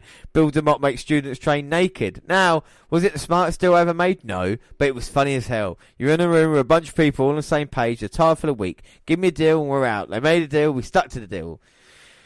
Basically, he said that, yeah. So someone else, and then suddenly I'm an internet sensation overnight. There was no malice. There was nothing. It was a story, innocent, with a bunch of men and women who trained together every day. And when things weren't going their way, turned around and handed it to someone else. Demott all over again. He probably wouldn't change what he did. He said developmental wrestlers starts to get jaded as training intensifies, and he wishes he helped them understand the process better. No shit. Well, to be honest, I probably would do the exact same thing, but letting them know the repercussions. You start to feel entitled. Now you're paying me, and now I don't want to do it, so you have to find a way to make me feel better about myself. So that was on me, Demott said. There's only one thing I would tell myself now: stick to what you know. Don't worry about hurting people's feelings about themselves. Help them realise early on what's needed and what is.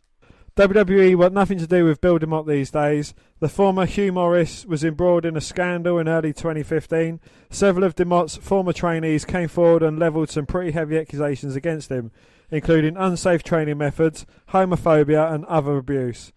Big Bill's faces all over the seasons 3 and 5 of Tough Enough, where he acted as a head coach. Although Bill's training methods were above board, he was on camera and he toned down his drill sergeant routine. There were still the odd questionable moments, such as when Demott broke down on camera following the Bob Holly Matt Capitelli incident. Addressing the group in a house meeting, Demott got serious and delivered the speech while fighting to hold back the tears. There are motherfuckers who are going to push your buttons. Every night on the road, people push my button, kill them. Because as a man, I've swallowed more than my share. The bigger man swallows shit that they don't want to swallow. You can choose to beat it or let it beat you. It was pretty haunting stuff. Demott clearly had some issues with guys ribbing him in the past. WWE isn't going to mention the fact that Demott was a former trainer on the show, given recent events. Are you going to do 10 things? So now we've got some more little facts about Bill Demott. There have been many stories about Demott's developmental misdeeds, but former TNA star and indie regular Joey Ryan was one of the first to care about Demott's training.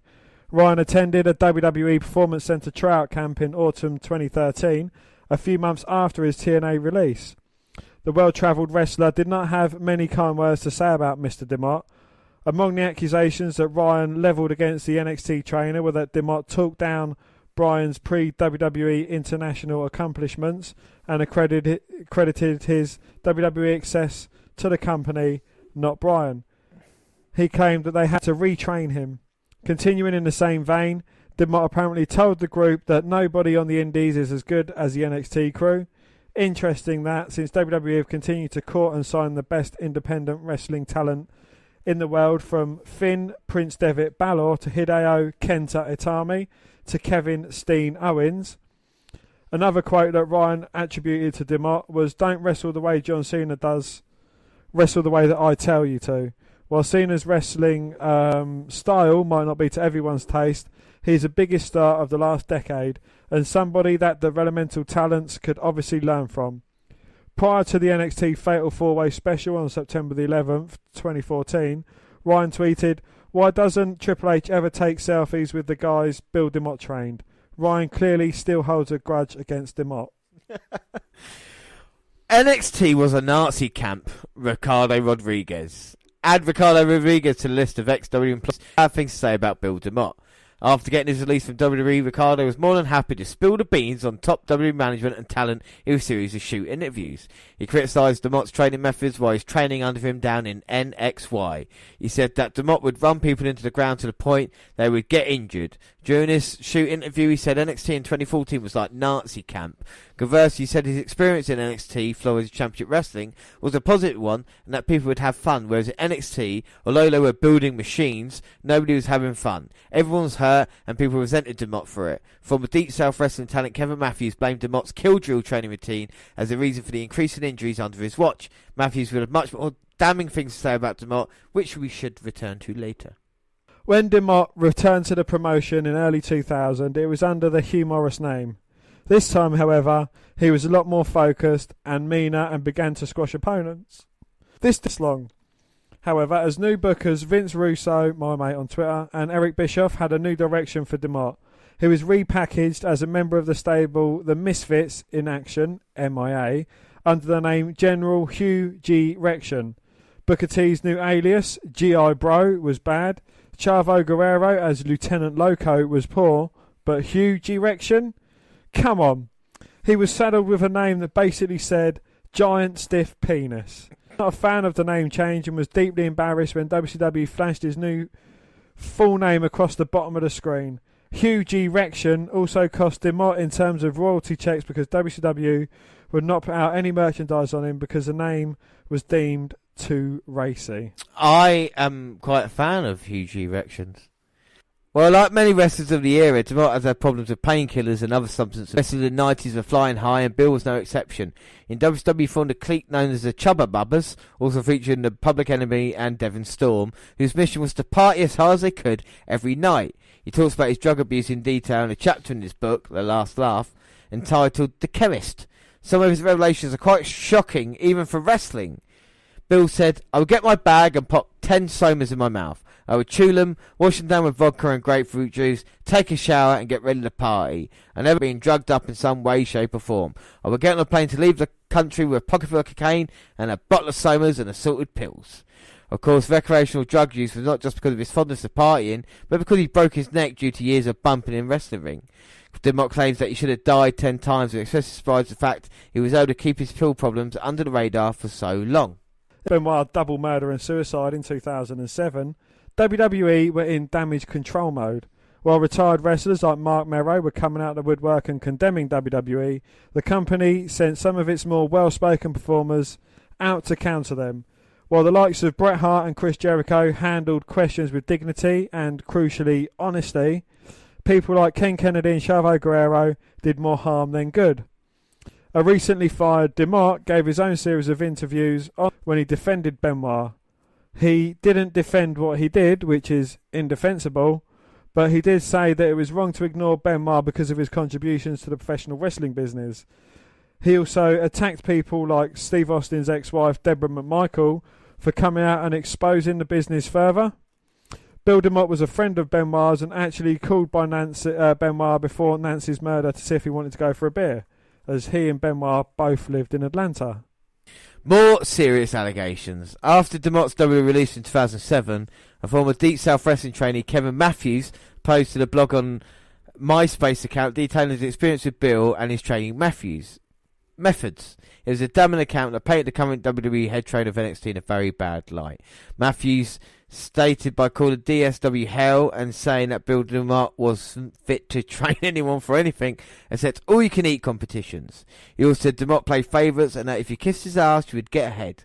There are more stories and allegations, including recounting the incident where, sick of his behaviour in training, MVP offered to fight Bill for real, but Demott backed down. Former head of development Mike Bucky, Simon Dean /Nova, confirmed Matt 2014 shoot interviews, which also given his own negative praise with Demott. 5 years later, in 2012, after Demott's rehiring and promotion to head trainer of SCW, Matthews took to Twitter with more allegations of abuse and misconduct. Matthews sent out a series of humorous tweets, as it were, from Demott himself.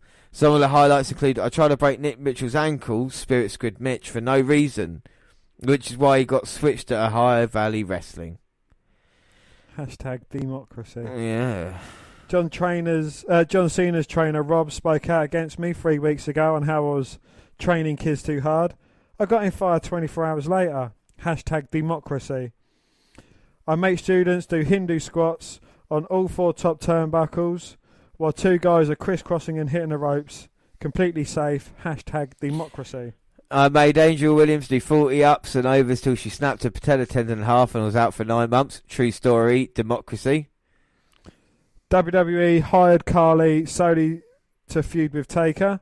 They needed him to learn how to work. I made him run miles. They were pissed. True story, democracy. Well, it's pretty sensational stuff. With a recent allegation only just being made public, we're waiting to see if Matthews or any of Demott's other students will have more stories. And it just sounds, again, like he's a bit of a cunt. You know what I mean? Like, it really does. Like, if you're belittling people, you're meant to be helping these guys out. You know, guys that basically know fuck all about the wrestling business, and you're being twats. I think that is fair enough, you know.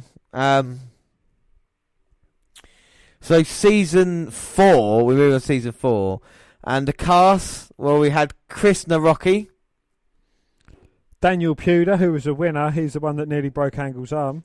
Daniel Roddemeyer. Roddemeyer was released from his contract on August 22nd.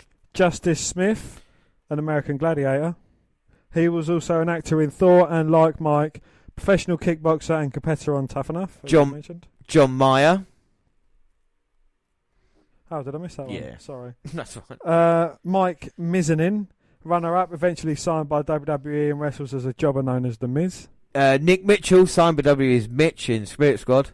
And Ryan Reeves, signed by WWE as Skip Sheffield, later as Ryback. Yeah, so, I mean, this is the most successful cast of Tough Enough, and we'll just run through what they did and didn't do.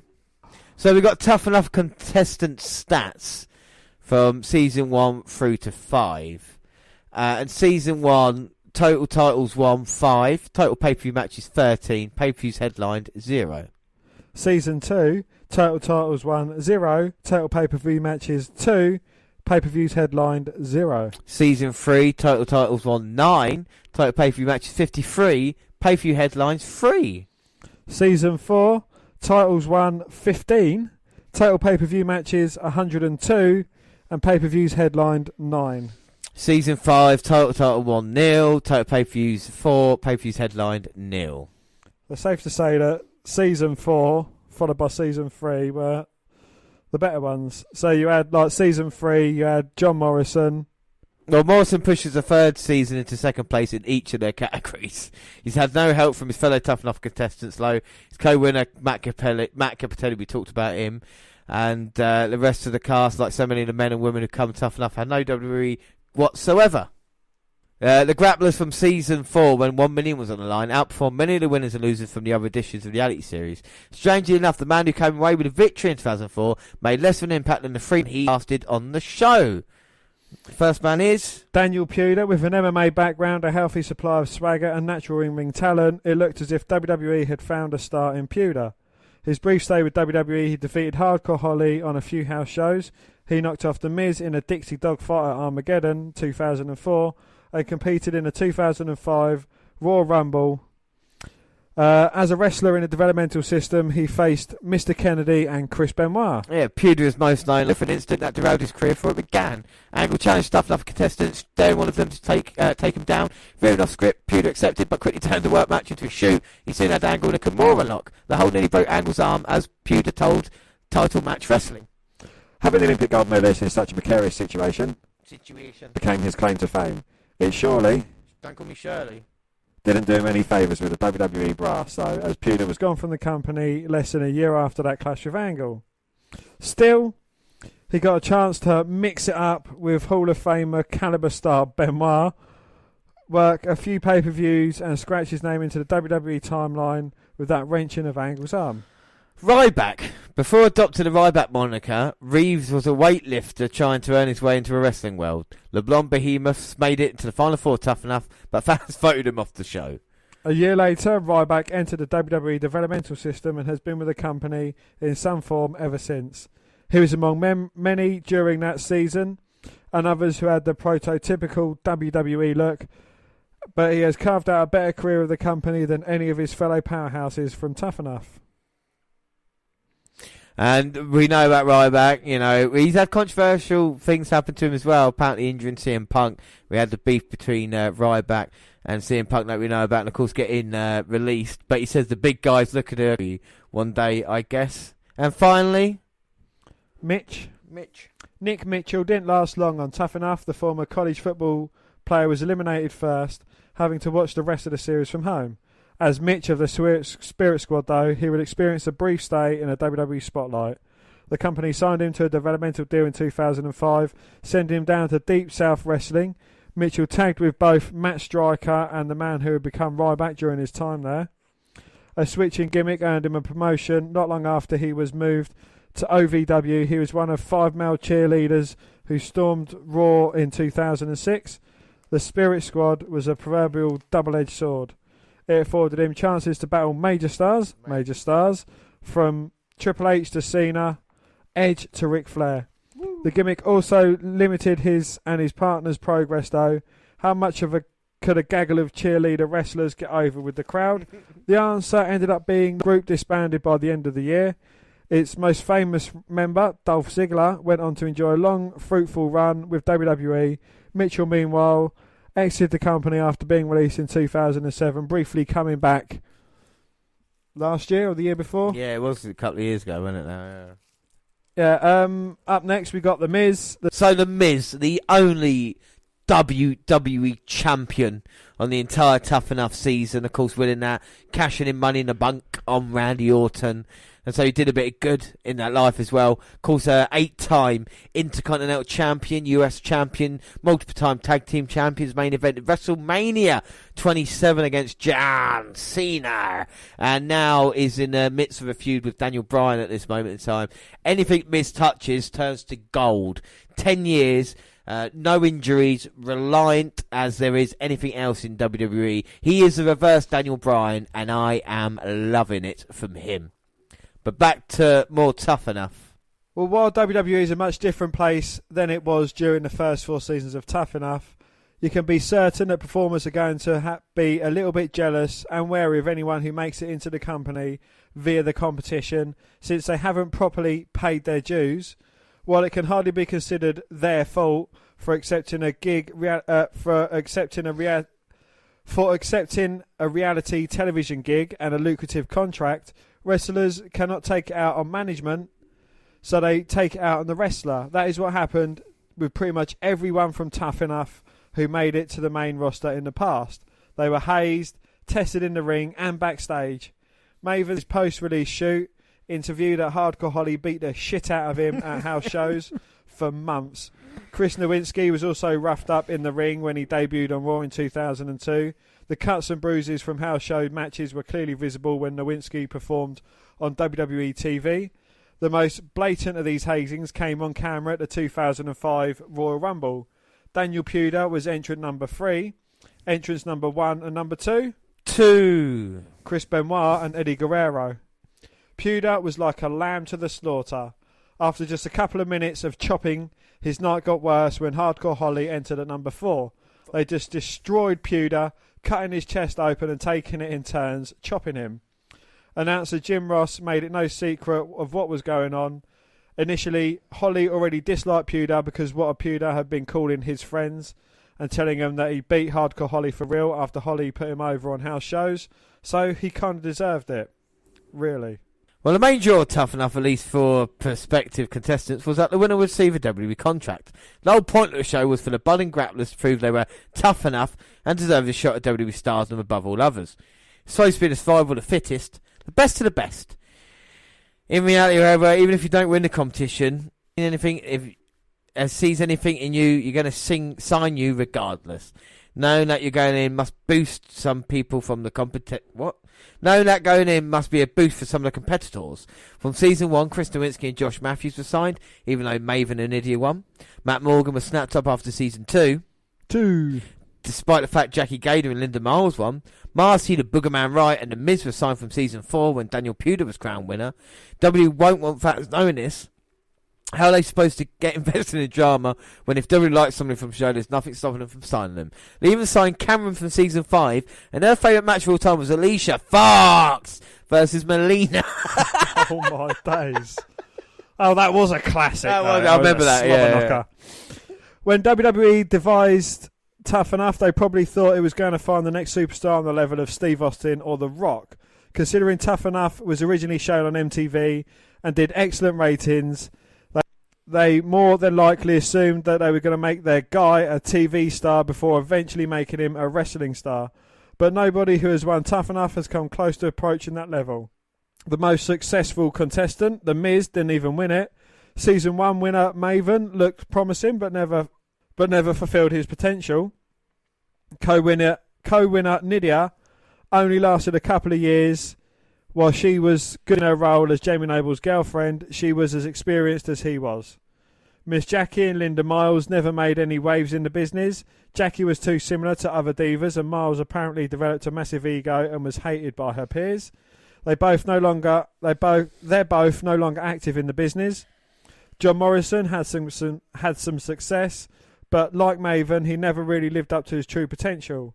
While his season 3 co-winner Matt Capitelli's career was cut short due to a brain tumour, WWE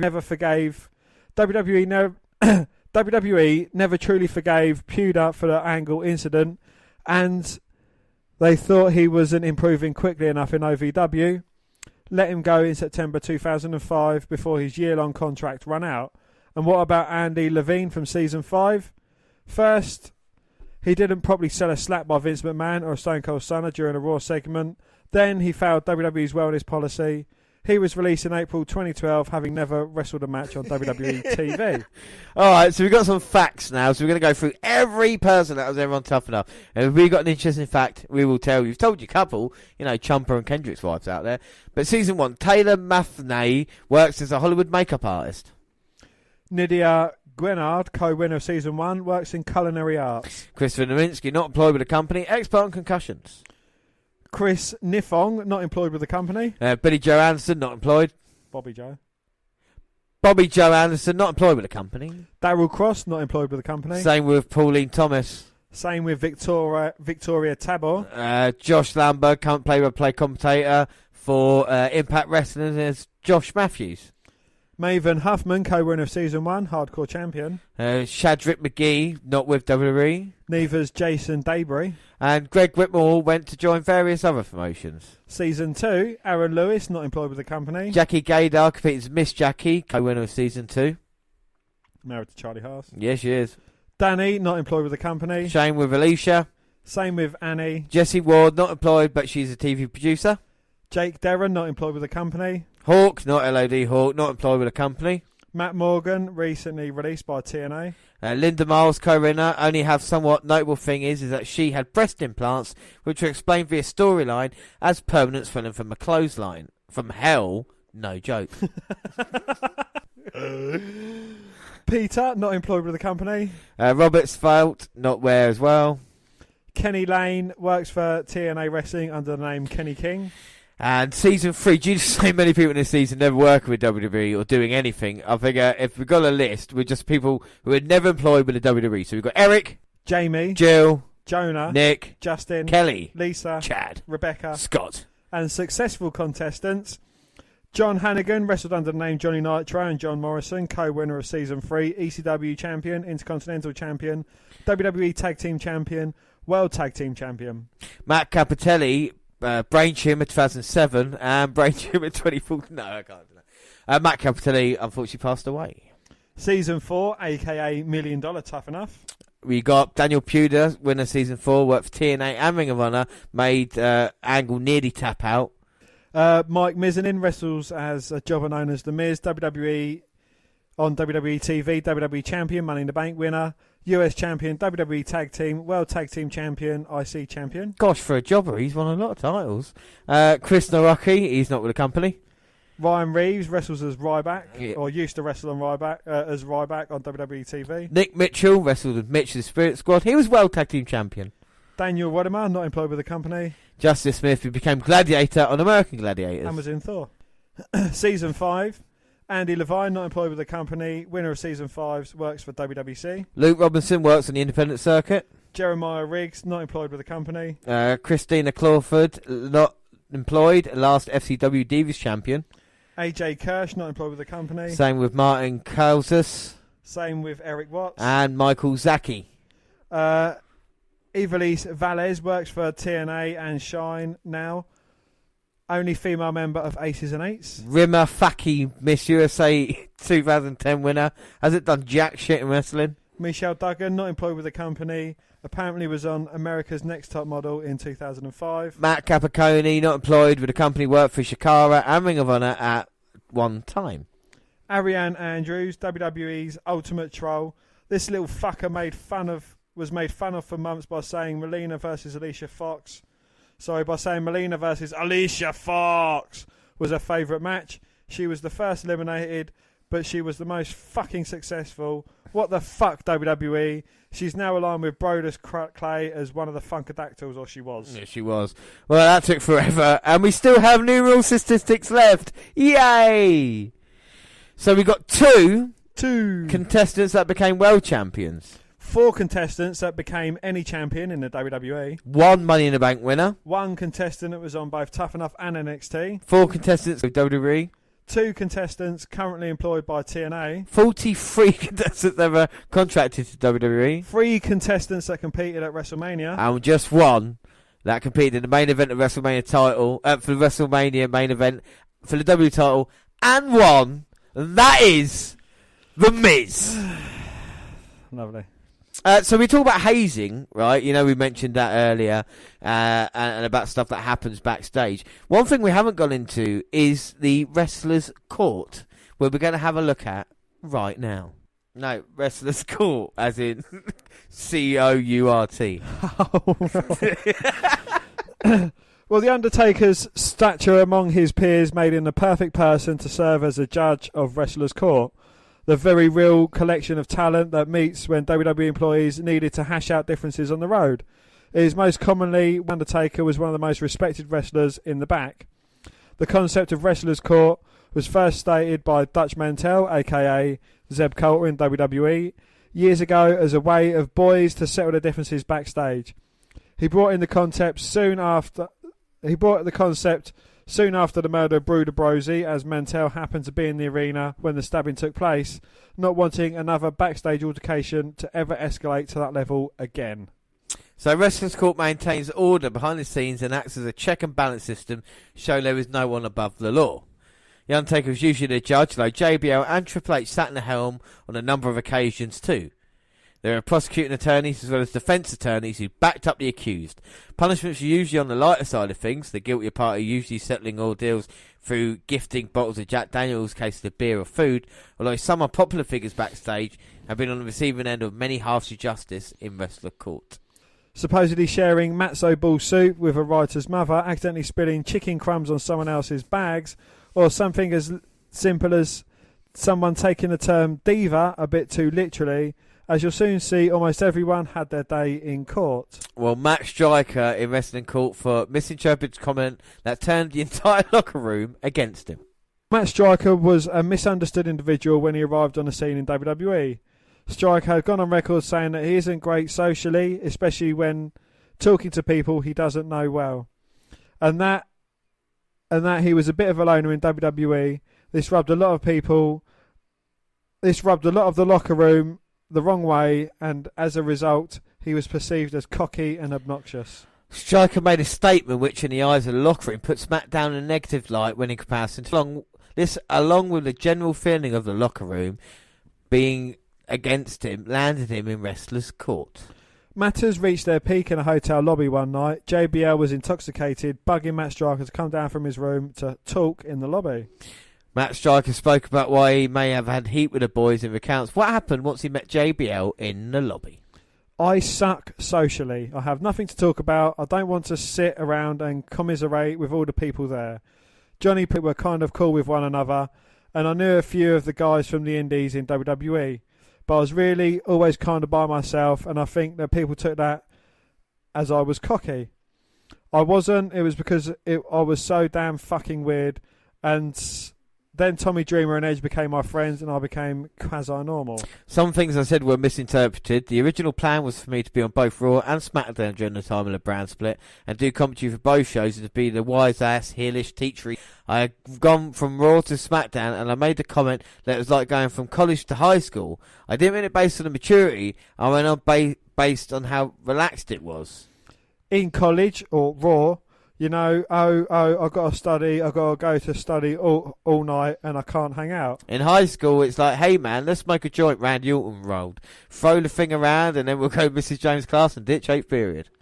That's what I meant. It was during a time in a climate where a lot of the veterans were adamant about letting the younger guys understand what the business was about. And it was misunderstood and mistaken. The next day, I got to TV. No one would talk to me. People turned away. I was like, what the fuck's going on? Some of the guys said, hey, I heard you said that this is a fucking high school. Well, once the train got going, perception became reality. Matt Striker goes on further and talks about someone at the centre of the situation. Situation? I was going to say situation, Benoit. Chris Benoit. Well, Chris Benoit in Reno, Nevada, everyone was down at the bar and he was very close to me, reading the riot act in front of everyone. I mean, fucking screaming at me, and I'm just standing there going, holy shit. There was a gift shop that stayed open, and Chris went to the gift shop and he said, come with me. Fuck that. Do you know what I mean? Like, if he's thinking about that instant now, he's like, whoa, fucking hell. Well, it was just me and him, and I'm thinking, fuck, Chris Benoit, he's going to eat my face. But let's do it, and he said, listen, I've got to make an example out of you. Says, I think it's great that you left teachers to come here. It shows passion for the business, but I need to make an example out of you, or out of all of them. So when in front of everybody, I'm going to lay into you, and I promise I'm going to help you. I thought, okay, tough love, I get it. What most people saw was Chris Benoit being hard on me. What they didn't see was that he would call and text me all the time, asking if I wanted to work out. He would watch my matches, but only pull me aside when it was just me and him because I had to be the example. Also, I'll never forget that Chris said to me, listen, I need to set an example. You have to earn your way into the locker room. That's what we're really trying to do here, okay? So for right now, you can't change in the locker room. I'd find janitors' closets, I would find stairwells. I would actually kind of liked it because I'm a bit of a loner. I kind of like my own little space, you know. I can fart in peace and not have to worry about it. But I remember at one live event, I was changing in the janitor's closet, went back to get my bag, and my money was gone. I went to Chris, and I say, hey, listen, I think the janitor got it. I don't know. And Chris would say, oh, fuck, you got your money stolen? I'll give you the money. What else? And that showed you what kind of a guy he was underneath all that. As for the JBL confrontation, this is what Striker had to say. We were in Europe, and I was dating a diva at the time.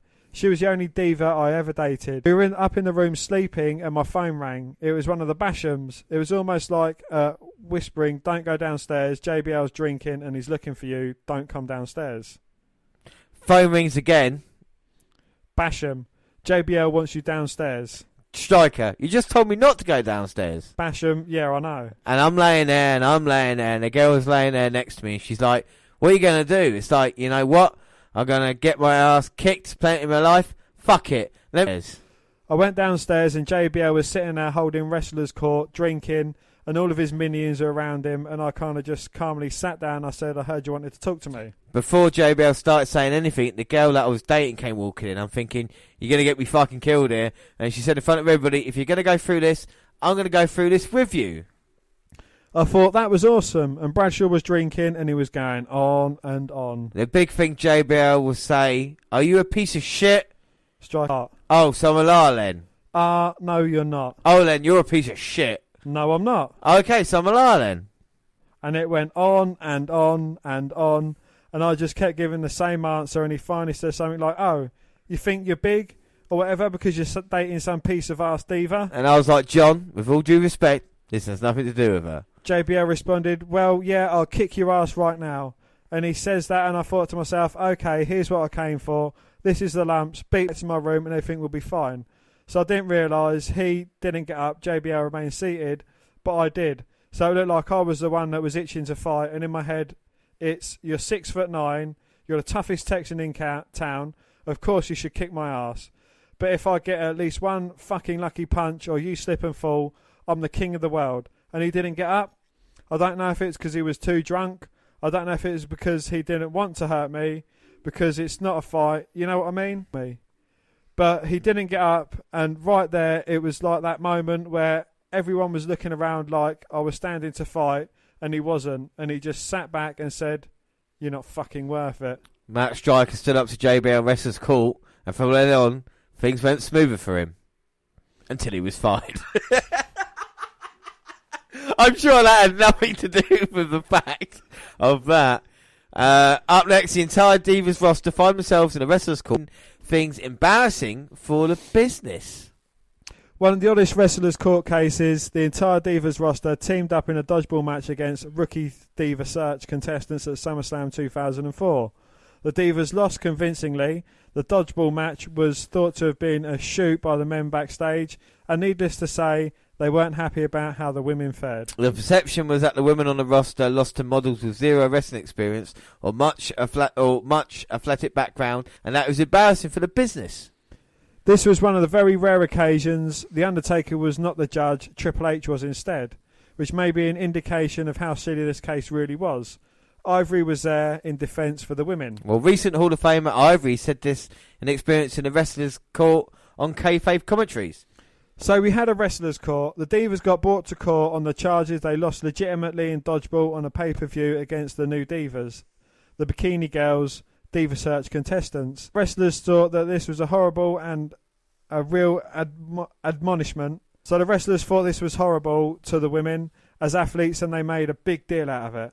So Molly Holly came to me and she said, "We need a defence attorney. Will you be our attorney?" And I said, "Sure, yeah, I'd love to. What's the deal? What's the charge? What's happening?" So they filled me in and they had an actual defence they wanted me to pitch. So the funny thing, was that Triple H decided he was going to be the judge, and of course that's always Undertaker's role. So right there sets the precedent of being just like Judge Judy, you know. This is a TV version of Wrestlers' Court. Plus, what a stupid trumped-up charge. It was just silly. It was kind of like, I don't know why the cameras weren't in there. I wish they were, because it was one of the highlights of my career. So Sean Morley, who was Val Venus, was a prosecuting attorney, and I was the defence attorney for the Divas, the real athletic Divas, and Triple H was the judge. So our argument was, because it's wrestling, it was a work. We had to let them win, of course. The guys weren't having it. They weren't going to accept it, so we got kind of a bum deal.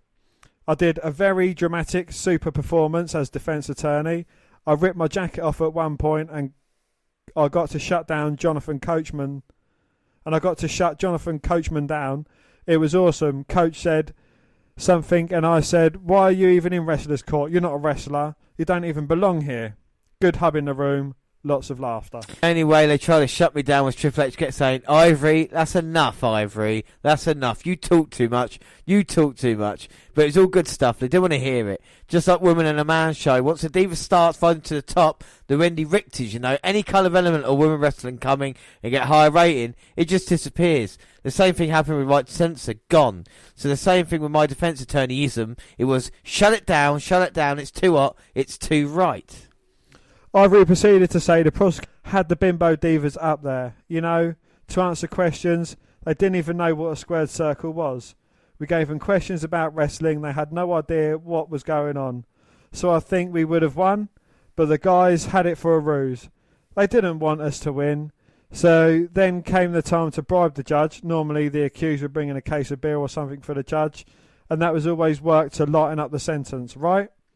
Well, what I did was packaged up a gift certificate to the Red Roof Inn, and we offered it to Triple H. As everybody knows, Triple H always stayed and had been staying for years at the TV hotels, which is a nice hotel, and he would never ever use a gift certificate to the Red Roof Inn. So I presented it to him in a really humble way. The whole room just fell out and they were totally digging it. It was really good. Well, the best part was shutting Coachman down, though. We wish there were cameras in there too. How Edge and Christian and former W writer Brian Gerwitz slammed himself in Wrestlers' Court for kissing arse with the writers. Well, Edge and Christian had formed a friendship with the former WWE writer Brian Gerwitz. As you would imagine, talent has the kind of relationship with writer was generally not accepted backstage. However, it didn't spiral into a big problem until Bob Holly witnessed Edge gifting Brian Gerwitz a Flash action figure he received at a signing from a fan. Gerwitz was a huge fan of the Flash, so this was looked upon as an act to get more TV time. There's also a rumour circulating that Edge and Christian had gone over to Brian's mother's house along with Brian, where they all had a nice dinner together. The locker room wasn't happy about this and Bob Holly made a scene out of it. As a result, the boys were called to Wrestlers' Court. It was the writer Brian Gerwitz who had the majority of the heat in this one. Well, Edge, Christian and Gerwitz all revealed interesting details about this incident on the recent episode of Edge and Christian Pod of Awesomeness podcast. So Edge said, "I got a Flash figure and I gave it to Brian because I was assumed, because he wore T-shirts, that he was a Flash fan. I was like, oh, I get this. I don't want it. I like Flash, but I'm a Thor guy and a Daredevil guy. So I give it to Brian. Bob Holly saw it, and the next thing you know, we're going to Wrestlers' Court." Brian says, "Yes, you gave me a Flash figure. That's indisputable. The big rumour, though, was that we were in Nassau up. My mother invited the two of you into my childhood home, and we had matzo ball soup." There was some sort of rumour that we were invited to your parents' place, that we went there and had a big feast, said Christian. Brian, which would have been delightful, but that didn't happen. But that raised the ira of a lot of people. You guys were completely prepared for it, though. That's the thing. Christian, well, we received an anonymous tip from, I don't want to say his name because I don't want to incriminate him. We'll call him Bert Angel. I wonder who that could be. I've no idea.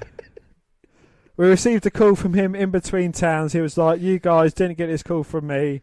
You're going to Wrestlers Court tomorrow. We're like, for what? And he's like, for kissing us with the writers. We're like, okay. I just wanted to let you know, but he didn't get this call. I've got to go. Then he hang up.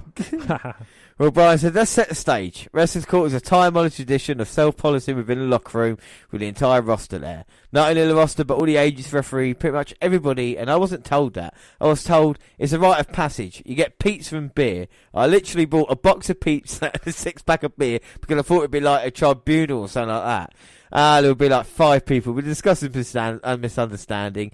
Everyone will enjoy some pizza and beer, and then we'll be on our way. No, so I burst on the door, and there's like over 100 people there. So Christian goes on to say, so we got tipped off and we discussed it on the drive what we would do. And then we decided we were going to flip it back. It was a little risky, but we decided we were going to go this way. So we decided on making a book because a lot of the talent were getting book deals at this time. I think Chyna's at the time was just about to come out, and a book as well. Hey. We got to the building early. We took a book, just whatever book it was, and we took Richie Posner, who used to do the props and the magic. We didn't tell him what was going on, but we just said, hey, we need this book, and we need the cover, and we need it to say Edge and Christian, How to Kiss Ass, our road to the top. Edge says, complete with a picture of us with total shit-eating grins. Christian, we'd also like to come up with this speech where we were going to talk about how we had been kind of pegged as ass kissers, and we weren't going to hide it. And we weren't going to hide from it. We presented the book and we said there's a lot of ass kissers on this roster, so we'll take the fall for them. We just kind of owned up to all of it, and we said at the end has been getting book deals. We should probably tell you now that you're not surprised when you find out, but because of the stuff we've been doing, we've received a book deal. You could just see the silence in the room. You could just see silence in the room. You could hear a pin drop. All of these people's faces turning beet red. They were mad. Like these guys have all been here for like a year and they get a book already. We just pulled the book out. We read the title and the whole room to laughter. Bob Holly had tears in his eyes. He was laughing so hard. Steve Blackman was laughing. Triple H comes up and goes, guys, that's the best defence I've ever seen in my life. Oh, yeah, Brian said. You two were such a delight. So wonderful. But if you recall, the 3 of us were up there together. You two worked it like gangbusters. Remember that Bugs Bunny cartoon where Bugs Bunny and Daffy Duck are playing to the big house and Bugs does his routine and gets the standing ovation of roses? Then Daffy does your shtick and it's like crickets, silence. That, I think, is an appropriate approximation in Wrestlers Court. You're using prop comedy, you're using funny anecdotes. JBL, the prosecutor, says, well, Mr. Gerwitz here. And I said, excuse me, my name's Gerwitz. He's so, if you're going to sham of a trial anyway, you can at least do this to get my name right. Thinking, it's tongue-in-cheek, they'll like I stood up to John. And nothing. In fact, even more anger. People need to be, restrained. Everybody was, putting over Adam and Jay. You boys learned your lesson, you little scallywags. And I'm like, I learned my lesson too. Just so much anger. And that spiraled out of control rather quickly. I remember Stone Cold walked out the hallway, walked out about halfway through. He went, goddamn kid, I'm not having this, Jesus Christ. He had seen enough. Patterson came in when Stone Cold was leaving. And didn't really understand there was tension between me and the other people. So he was like, that little shit. He changed the finish of the matches. Which, just ramped it up on top of what was already happening. I think that was one of, if not the last Wrestlers Courts, because what we did showed how to turn it on its head, how to turn a really ridiculous, asinine, infantile thing on its head, just to, go with it. Well, Brian said, yeah, there was a distinct how to and how to not handle Wrestlers Court. And Christian finishes up by saying, and both was shown that day. Well, I think the anonymous Burt Angel is a true hero of the story. Who knows how Ed and Christian would have fared in Wrestlers Court without preparation on their side. We'll never know who Burt Angel was. Never. How The Miz got kicked out of the WWE locker room for accidentally spilling chicken crumbs on Chris Benoit's bag. Well, the career that Miz has had has been remarkable, especially when you think about the start of his career in WWE, all the hazing and bullying he experienced. The Miz already had a name for himself when debuting in WWE from his time on MTV reality show The Real World. Veterans of the locker room despised him strongly for where he came from. Locker rooms shared backstage are usually crammed with not a lot of space. Early in his career, The Miz had made the mistake of eating fried chicken and in the process got some crumbs on Benoit's bag. The Miz thought this was a light-hearted mistake, one-minded, until he found himself being yelled at like he'd never been before. The Miz was ordered to Wrestlers' Court, where he was told he would be banned from using the live events locker rooms, but could still use the TV locker rooms. Then, later on, he was told that he was banned from all locker rooms. The punishment lasted 6 months. We'll talk to Chris Jericho on the Talk is Jericho podcast. The Miz explained the situation he found himself in. Yes, I did get kicked out of the locker room. Oh. It was a stupid thing by me. So I'm in the locker room. There's nowhere really to go. You know, there's nowhere really to put your stuff down. You would think as a WWE superstar and in the biggest travelling company that we would have amazing, immaculate locker rooms. That couldn't be further from the truth. Or like cubby holes. So you all have to squeeze in there, and it was one of those small locker rooms. I sat down and started eating some chicken. As I'm eating the chicken, someone, Benoit, goes, "Hey, you're spilling chicken all over my bag." Yeah, but the thing is, Miz, right, I'm no expert when it comes to etiquette and locker rooms, right? But why the fuck would you eat fried chicken in a locker room? You know, if you eat it out, don't bring it in. You know, that don't make any sense. Why would you eat it anywhere near Chris Benoit? Yeah, exactly, yeah. Now, in my mind, I wasn't spilling anything because I was still in that mode of having to respect everyone.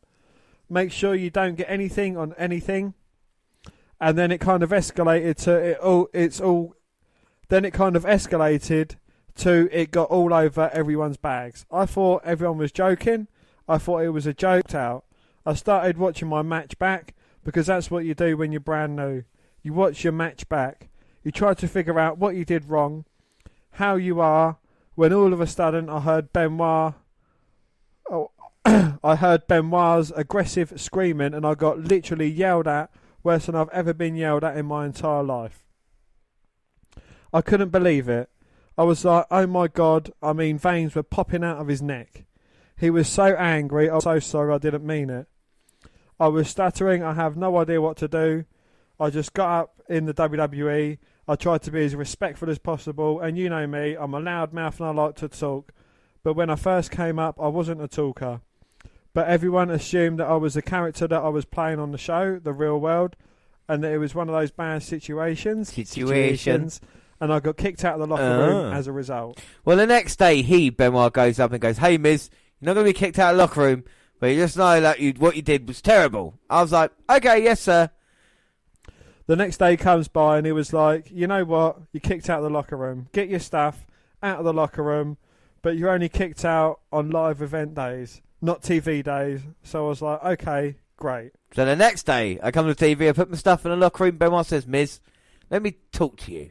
People have been talking, rumblings and that everyone thinks you've been kicked out of the locker room for TV as well as live events."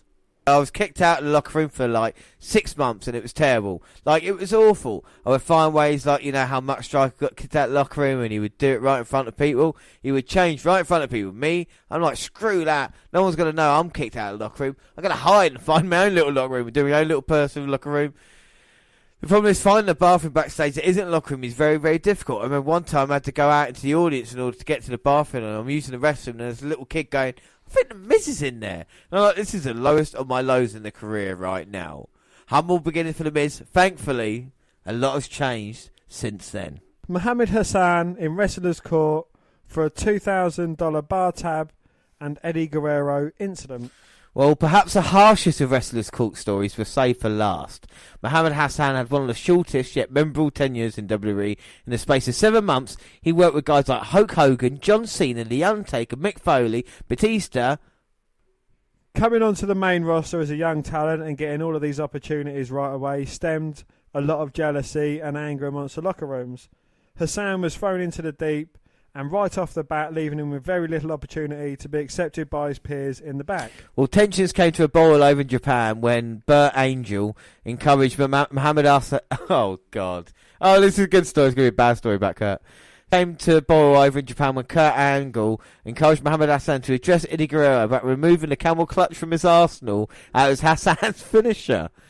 Contrary to popular belief, Hassan said that Eddie was cool about it. They had a respectful conversation, but what Hassan didn't know was that Eddie's father created the move, and as a result, Eddie would keep using it. Hassan just didn't know any better. He was still quite new to the business. Eddie hugged him after. It was when the rest of the locker room found out about it, an outpouring of heat at Hassan for questioning Eddie. Wrestling Court issued in the famous 2000 bar tab Hassan had to pay for the boys as punishment.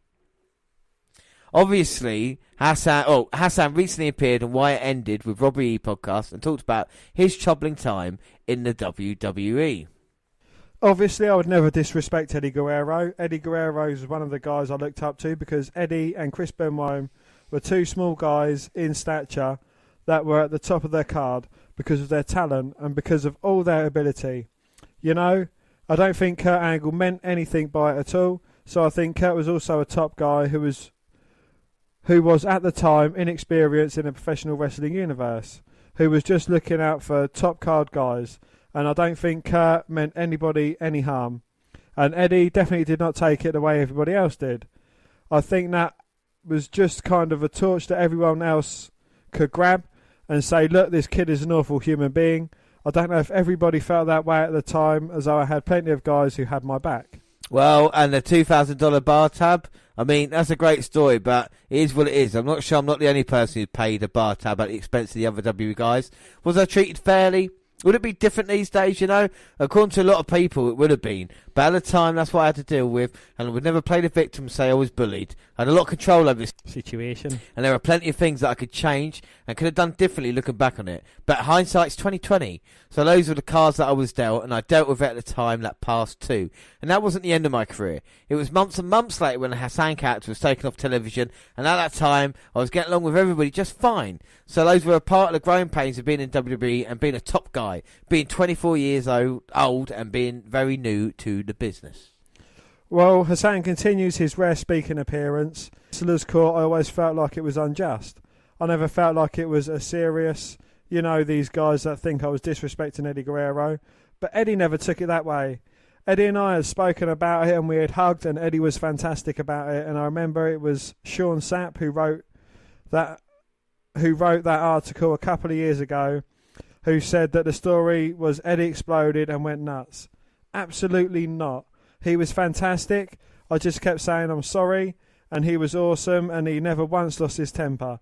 He never exploded. He talked to me, we sat down and we talked about the business and his father, and ultimately he gave me a hug. And that was the end of it for me and Eddie. It was everybody else who, to be honest, might have just been bored on another trip to Japan that kind of took it and ran with it. Even then, I never took it that seriously, and I don't mean that in a disrespectful way. I don't think that guys like The Undertaker and Triple H and Shawn ever really thought that I went up to Eddie and slapped him in the face like that. But yeah, that is a story that just kind of took off and went to 10 in a matter of a night. And also I should have known better, because I bet half the guys in the locker room knew that Eddie's father invented the move. It's my move, and I don't even know who invented it. And again, that just tells you my experience at the time. I was 24. I'll be 38 next month, so I look back on that and I see a kid who definitely needed some guidance, who did not know what he was doing or what he was getting into. Well, and I wish I could say this now, but at the time, a $2,000 bar tab didn't really hurt me too much. I honestly felt I needed some redemption. I'm not kidding, I felt horrible. I mean, that's Eddie's father, and I'm here disrespecting a legend like Eddie Guerrero. That's done some restitution that's needed to be paid. Whether 2,000 was a fair amount, I guess questionable, but I felt like I needed redemption for that because I felt a gigantic arse for doing that. Muhammad High School principal enjoyed a lot in his 7-month run with WWE, which appeared to be a brave face for it all. I think you can give credit where credit's due, but Wrestlers Court still exists today. Well, Xavier Woods, while talking with the actors from Super Troopers 2 on an April 14th, 2018 edition of his YouTube channel, Up, Up, Down, Down, which is world record holder. Yes. had this to say: Wrestler's Court is like if somebody does something, like he steals my move, I can take him to Wrestler's Court. So we have the jury, we have everyone watching, we have the judge, and I plead my case. I can either choose someone to represent me or I can represent myself. We plead our cases, then the jury figures everything out. The judge makes his case, and if you don't want to do what needs to be done afterwards, let's say he has to now be my driver for the next 2 weeks, stuff like that. If he doesn't do that, then the bailiff, well, let's just say anything can happen. Well, gone are the days of having to buy copious amounts of alcohol, having to change in the hallway for a half a year as punishment. Now having to be someone's driver for 2 weeks is ample punishment. It's great to see things have tamed down a bit and the culture of the things that have changed for the better in the back. So Wrestlers Court, I mean, I can't believe it's actually still a thing like that. But talking about bullies backstage, and I'll tell you something, Dan, there's been someone probably unthinkable, and that is Hornswoggle. Now, Hornswoggle has been known as many things: a leprechaun, a mini gator, little bastard, and even a legitimate son. Like, one thing people might not have realised is that his co-workers backstage, he's simply known as Bully. Well, during a U-Shoot interview from 2014, Brodus Clay opened up about Hornswoggle's bullying tendencies. He's a bully. He is a bully, Brodus said of Hornswoggle. He's a verbal assassin. He picks. He judges. He's just a little evil guy. Well, Brodus hasn't been the only one to open up about Hornswoggle's oppressing nature. In John Robinson's book Rumble Road Untold, Stories from the Outside the Ring, released in 2010, Kofi Kingston had much to say about the little ruffian. They had such a great little spin in the WWE, like in the Royal Rumble 2011. I think it's the biggest Royal Rumble. Yeah. When it was Hornswoggle and John Cena, then Kofi Kingston come down. I was having a laugh. Oh, no. Well, anyway, me and Hornswoggle travel together all the time, but I don't really let him drive because his car back home has pedal extenders that enable him to keep his feet at normal length, so that if the airbag goes off, it won't suffocate them. When we're on the road, the rental cars don't have these pedal extenders, so if he wants to drive, he literally has to put his seat all the way up to where his chest is on the steering wheel. God forbid if we ever got into an accident and the airbag went off, he would suffocate. So I never let him drive. But whenever we travel with The Miz and Evan Bourne, they both up like they want Swoggle to drive. They really try to get everyone rolled up, like, hey, why don't you let Swoggle drive? What are you going to do about it? And I'm like, look, I would not get in my car with him. Aside from his safety, I'm really concerned for our safety. Hornswoggle drives pretty recklessly. He's not what you call a conscientious driver by any means. So I think it's safer for everyone if I do the driving, or if anyone but Swoggle gets behind the wheel, that's when we're the safest. They were all driving through Canada this one time, and a Miz and Evan were busting my chops about wanting to have Swoggle drive. So we stopped to look for gas. I went inside to pay, and apparently they're all conspiring the whole time to see what I would do if Swoggle got behind the wheel. So when I got out of the gas station, Hornswoggle was in the front seat. At the same time, I saw the Miz start to get out of the car. Now, me and Hornswoggle travel, and we spend so much time together that we can look at each other and start to read each other's minds. So at this point, as soon as the Miz left the car, I made eye contact with Hornswoggle, and I knew exactly what to do. Now, all this time, Miz thought he was going to rib me. He thought he was working with Hornswoggle, and he was on the good side of the rib. But not for long. When Miz left the car, I jumped in and Hornswoggle took off, leaving Miz at the gas station. I thought Hornswoggle would just drive up like 10, 15 feet, and we'd all get a good laugh and let the Miz back in. But it turns out our hotel was about half a mile away, and it was directly across this highway from the gas station. So Hornswoggle just kept driving. He left the Miz at the gas station, drove all the way to the hotel, parked the car. Then we were sat there and watched the Miz try to cross this busy highway on foot and make his way back to our hotel. He was out there dodging traffic. Then he finally made his way to this really big field that he had to cross in order to get back to the hotel. Hornswoggle made him walk all the way back the entire way. I couldn't believe it. Well, it's funny because Hornswoggle can't be more than 3.5 feet tall, but he bullies the Miz. He really is a bully. And there's nothing the Miz can do about it. So, I mean, they're having a go at each other. We've seen it on kind of ride along on the WWE Network, haven't we? When Ebony is basically having a laugh. We see Kofi driving. But after all that, I mean, we've still got a couple of big characters to go, and I think up next we'll focus on Brian Christopher. Well, it's certainly a cleaner, more sober place than it has been. Pro wrestling is still a culture which struggles with a legacy of drugs, booze, and a wild living. The death of Brian Christopher a few weeks ago, at a young age of 46, elicited the curious, queasy mix of shock and jaded expectation which only pro wrestling deaths can. Pro wrestling kills, and while it's certainly a cleaner, more sober place than it has been, it's still a culture which struggles with the legacy of drugs, booze, and wild living as multipliers on the effects of lifetimes of bad joints, concussions, and broken bones.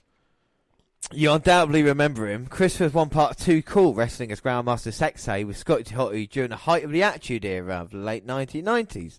They were a gimmicky, ironic send-up of white hip-hop obsessed teens who outgrew the narrow confines of that role to become legitimately over. The irony was still there. Crowd weren't wrong for Too Cool for the same reasons they were for the Hardys or Edge of Christian, but the lid had come off. The thing pro wrestling does, where irony and sincerity melt to one another into a new just state, happened with Too Cool. Then they add Rikishi to the mix, an island savage swayed by the power of friendship and dancing as they rocketed to the moon. Every now and then you see an act which doesn't get the titles to go with it. Every now and then you see an act which doesn't get the titles to go with how over it is. The Prime era, Too Cool, was like this. They won all of one WWF Tag Team title, but the pops were louder and consistent. Christopher made a good living on the WWF Tag Team circuit. What more could you really want? A lot. As it turns out, lost in a hazy limbo of basic cable is the fact that Brian Christopher was a solid, sometimes spectacular wrestler in the USWA prior to coming to the WWF. The USWA might be best thought of the last of the territories formed when the CWA, home of Jerry Lawler and the iconic Andy Kaufman angle took place, when the Von Erichs dominated WCCW. The USWA never took off the way owner Jerry Jarrett thought it would, but with the lasting flourishing of the old Southern style of brawls and the blood and guts realism. Can I just say something, sorry, before we carry on? I hate to pat ourselves on the fucking back here, right? But it's like we've played this trick in our heads, because we talked about Andy Kaufman before on the Controversial Charcters one. We talked about the Von Erichs and everything that happened there with them as well. We talked about WCCW, of course. So everything is kind of connected in a weird, controversial way. Sorry. Well, Christopher was a big part of it. The old-timers couldn't carry a territory anymore. Being in their 40s and early 50s by the time the USWA got off the ground, it was left to a new generation and the children of the old to carry the torch as best they could. Against the changing taste and the financial stranglehold of Ted Turner and Vince McMahon, Brian Christopher was one of those children of the old vanguard. He wasn't actually Brian Christopher, but he was Brian Lawler, son of Jerry Lawler. He wrestled hard blood feuds with the sons of other big Tennessee wrestling personality Jeff Jarrett, whose father was Jerry Jarrett. They gave it their all, and it wasn't quite enough. The WWF started sniffing around in the early 90s. The elder Lawler went to become a colour commentator, and the rest fell into place. Well, psychoanalyzing a relationship between the two people who don't know from a distance of 20 plus years and 1,000 miles isn't really doable, but this much is clear. The vagaries of the relationship between Jerry Lawler and Brian Christopher weighed heavily on the latter. It was never directly mentioned that he was Jerry Lawler's son while they were in the USWA, seeming from the outside to be some mix of Christopher trying to avoid any appearance of nepotism, and Lawler insisting Brian Lawler was just Brian Christopher, and then Grandmaster Sexay. The kayfabe refusal to acknowledge his parentage went right on into his WWF career, often to hilarious effect. Jerry Lawler would talk Brian Christopher up on commentary. Brian Christopher was the greatest tag team wrestler ever, the greatest light heavyweight ever, the best looking man on the roster. Jim Ross would hint something was going on and Lawler would shut it up or beg it off as impartial commentary. Well, it was all a little weird, as humorous as it was, when the WWF became WWE and finally did acknowledge that Brian Christopher was Brian Lawler, son of Jerry Lawler. It was uncomfortable and jagged. In 2011, Christopher was brought back to WWE during a feud between Lawler and Michael Cole. It was an uncomfortable segment, one of the most shameful things WWE has done this decade. Christopher came out to a little reaction, dressed in jeans with blonde hair. He danced to his music, then to silence. He cut a promo stating that his legendary father didn't want children, that he'd been abandoned by the king. Lawler replied that he was glad Christopher didn't use the Lawler name because he was ashamed of his son. It broke down from there, with the audience sitting in fidgety silence until Jim Ross came to the ring to stand up for his former broadcast partner. Well, the point of pro wrestling is to feel just a little too real, but WWE's penchant for bringing up family drama and making fodder for it always sucks. When Laura looked his son right in the eyes and machine, it felt deeply wrong. It felt so improper because Brian Christopher had problems with drugs and alcohol. The only reason he had to return to WWE was because he was released in the first place. In 2001, he was busted bringing drugs over the Canadian border. That was it for him. He returned to the Indies and sporadic WWE appearances much later, including the aforementioned disaster of an exchange with his father. His last appearances was in 2014. Like we said, he hung himself in the jail, and we talked about his past discrepancies, with DUIs and other trouble like this. And the fact is that WWE have helped wrestlers in the past, with the rehab system. I know WWE gets painted as a villain in this, but I don't, you know what I mean? There is a two-way thing about it. They've got to want to be looked after, aren't they? You can't. We've seen with tragedy in the. There should be definitely something in place with pensions, as in if you're earning good money at this time now, just make sure if it doesn't make it in WWE that you have got something to kind of fall back on. But what we do, move on from there, and we'll talk about Jerry the King Lawler. So the 1993 WWE controversy, seldom talked about. Well, let's take you back to a time when Shawn Michaels and Bret Hart got along. Stories in wrestling was all over the news, and a WWE controversy took place outside the ring, causing Jerry Lawler to be taken off television taping for a short period of. I'm currently in the midst of going through each of the 1993 Monday Night Raws and pay-per-views in chronological order. While often looked down upon as a low point in WWF history, 93 and the new generation in particular holds nostalgic value for me. This was a time when I was watching pro wrestling weekly as a kid and eating out the palm of Vince McMahon's hand. 4 Doinks versus Bam Bam Bigelow, Boston Booger and the Head Shrinkers at Survivor Series 93. I ate that up. Lex Express versus the foreign big evil man Yokozuna. I ate that up too. How about The Undertaker versus Giant Gonzalez, or the semi-forgotten feud of Crush and Macho Man Randy Savage? You get the picture. I was oblivious to the questionable bookings due in part to WWF catering to a younger audience at the time. Well, I know how much you love WrestleMania 9. Many fans, though, don't look back on 1993 for the same rose-tinted glasses that you do. For good reason, the WWE controversy was constant. 1993 was a strange time for Vince McMahon and the WWF. Vince had been indicted in federal court after a 2-year steroid controversy engulfed the promotion, and as a result had to take temporary cede control of the WWF over to his wife Linda. This was also a transitional period for the company, as Hulkamania had run its course with Hogan leaving the company in mid-93. Ratings and storylines plummeted, and Vince looked to build up new stars to take his place. See the All-American Lex Luger. While the WWF steroid scandal was playing out all over the news at the time, one particular WWE controversy occurred which somehow managed to go unnoticed. That being a statutory rape charge against Jerry the King Lawler. Well, in 1993, Lawler was indicted for raping and sodomizing a 15-year-old girl. Where are the fucking adverts again? Motherfucker. In 1993, Lawler was indicted for raping and sodomizing a 15-year-old girl, which caused him to miss Survivor Series 1993.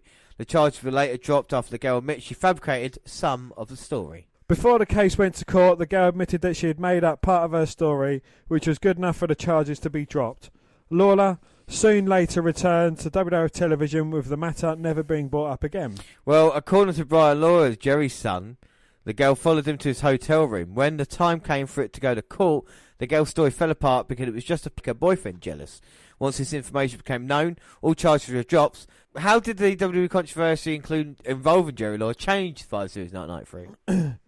Well, before these charges were brought forward, Jerry Lawler was in a bitter feud with Bret Hart, taking shots at his parents and family whenever he could.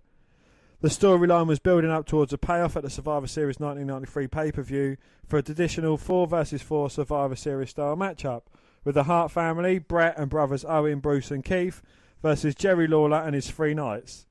The only problem was, if you were watching at the time, Lawler was nowhere to be found on the day of the pay-per-view due to charges being brought against him. He was swiftly replaced by Shawn Michaels with no explanation given to the viewing audience. This led to a rather unusual pairing of Shawn Michaels with 3 masked knights, Barry Horowitz, Greg Valentine and Jeff Gaylord. Dan, would you please take this seriously? What is funny about that name? Or Greg Valentine. Yeah. Now, we all know what happened 4 years later in Montreal. In this matchup, however, in '93, Brett had nothing but favourable things to say about Shawn and how he did a superb job stepping in at last-minute replacement to Jerry Lawler. Yeah, so we all know what happened there with Shawn Michaels taking his place and then Brett and Owen banging into each other. So, Superstar Billy Graham. Yeah, but I mean, the thing about Superstar Billy Graham is he's always been outspoken since, not being a part of the WWF. And he's with steroid trial and the stuff with Hogan, he absolutely blasted Hogan and said that he's a disgrace to this business. And he basically copied him for everything that he was. So, there's a lot of controversy in there. I mean, there was a story like 2014, I think he had a couple of years to live. He's still going now, and he's still got controversial things to say. What's the latest thing, Dan? Well, WWE Hall of Fame superstar Billy Graham went off on Ronda Rousey in a scathing Facebook post. Many wrestling fans and even some of the WWE superstars came away very impressed with Ronda Rousey after a ring debut at WrestleMania 34.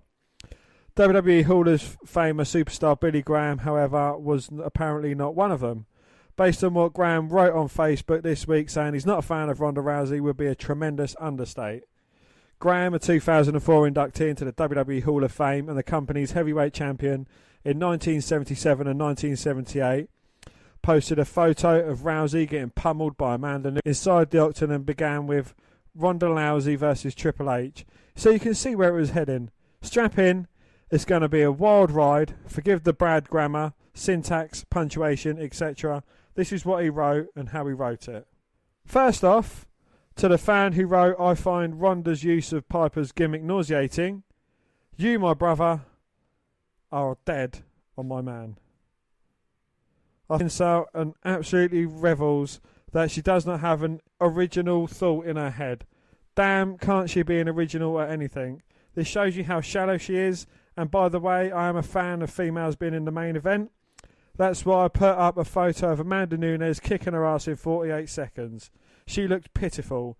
A TKO in 48 seconds on December the 30th, 2016 by Nunes, a real fighter, and Rousey is just a jobber. Speaking of jobbers, I read today a quote by Meltzer that shook me to the core. It goes as follows. There was a rumour going round WWE officials prior to Mania 34 that Rousey was going to make Triple H tap out to a armbar finisher instead of Stephanie McMahon, and it appears the company went in the latter direction, specifically due to storyline continuity reasons, as Rousey attacked Stephanie's arm the next night on Raw, whereas Triple H is not a regular on-screen character and has disappeared for now. Miss Lousy was going to make Triple H tap out. This would have been received as a cement truck full of pig shit being dumped on the WrestleMania 34 fans. God, folks, what was WWE thinking? Ronda Rousey is not a god of some kind, but a mere female ex-UFC failure that got a flat ass kicked twice on the way out. I demand that you fans respond to this crap that WWE is trying to lay on you by even thinking about her making Triple H tap out. God, this makes me sick. To help you get over your urge to vomit, please click on the link directly below that my main man Mike found for me. Just a 60-second promo by me from Florida. And please tell me if anyone in the WWE can match my short promo, unscripted and loaded. BG. So he's very outspoken, as Dan's just put one through there, what we thought of Ronda Rousey. And it's not only Ronda Rousey, really. We've got comments he made about The Undertaker and John Cena, that match at WrestleMania.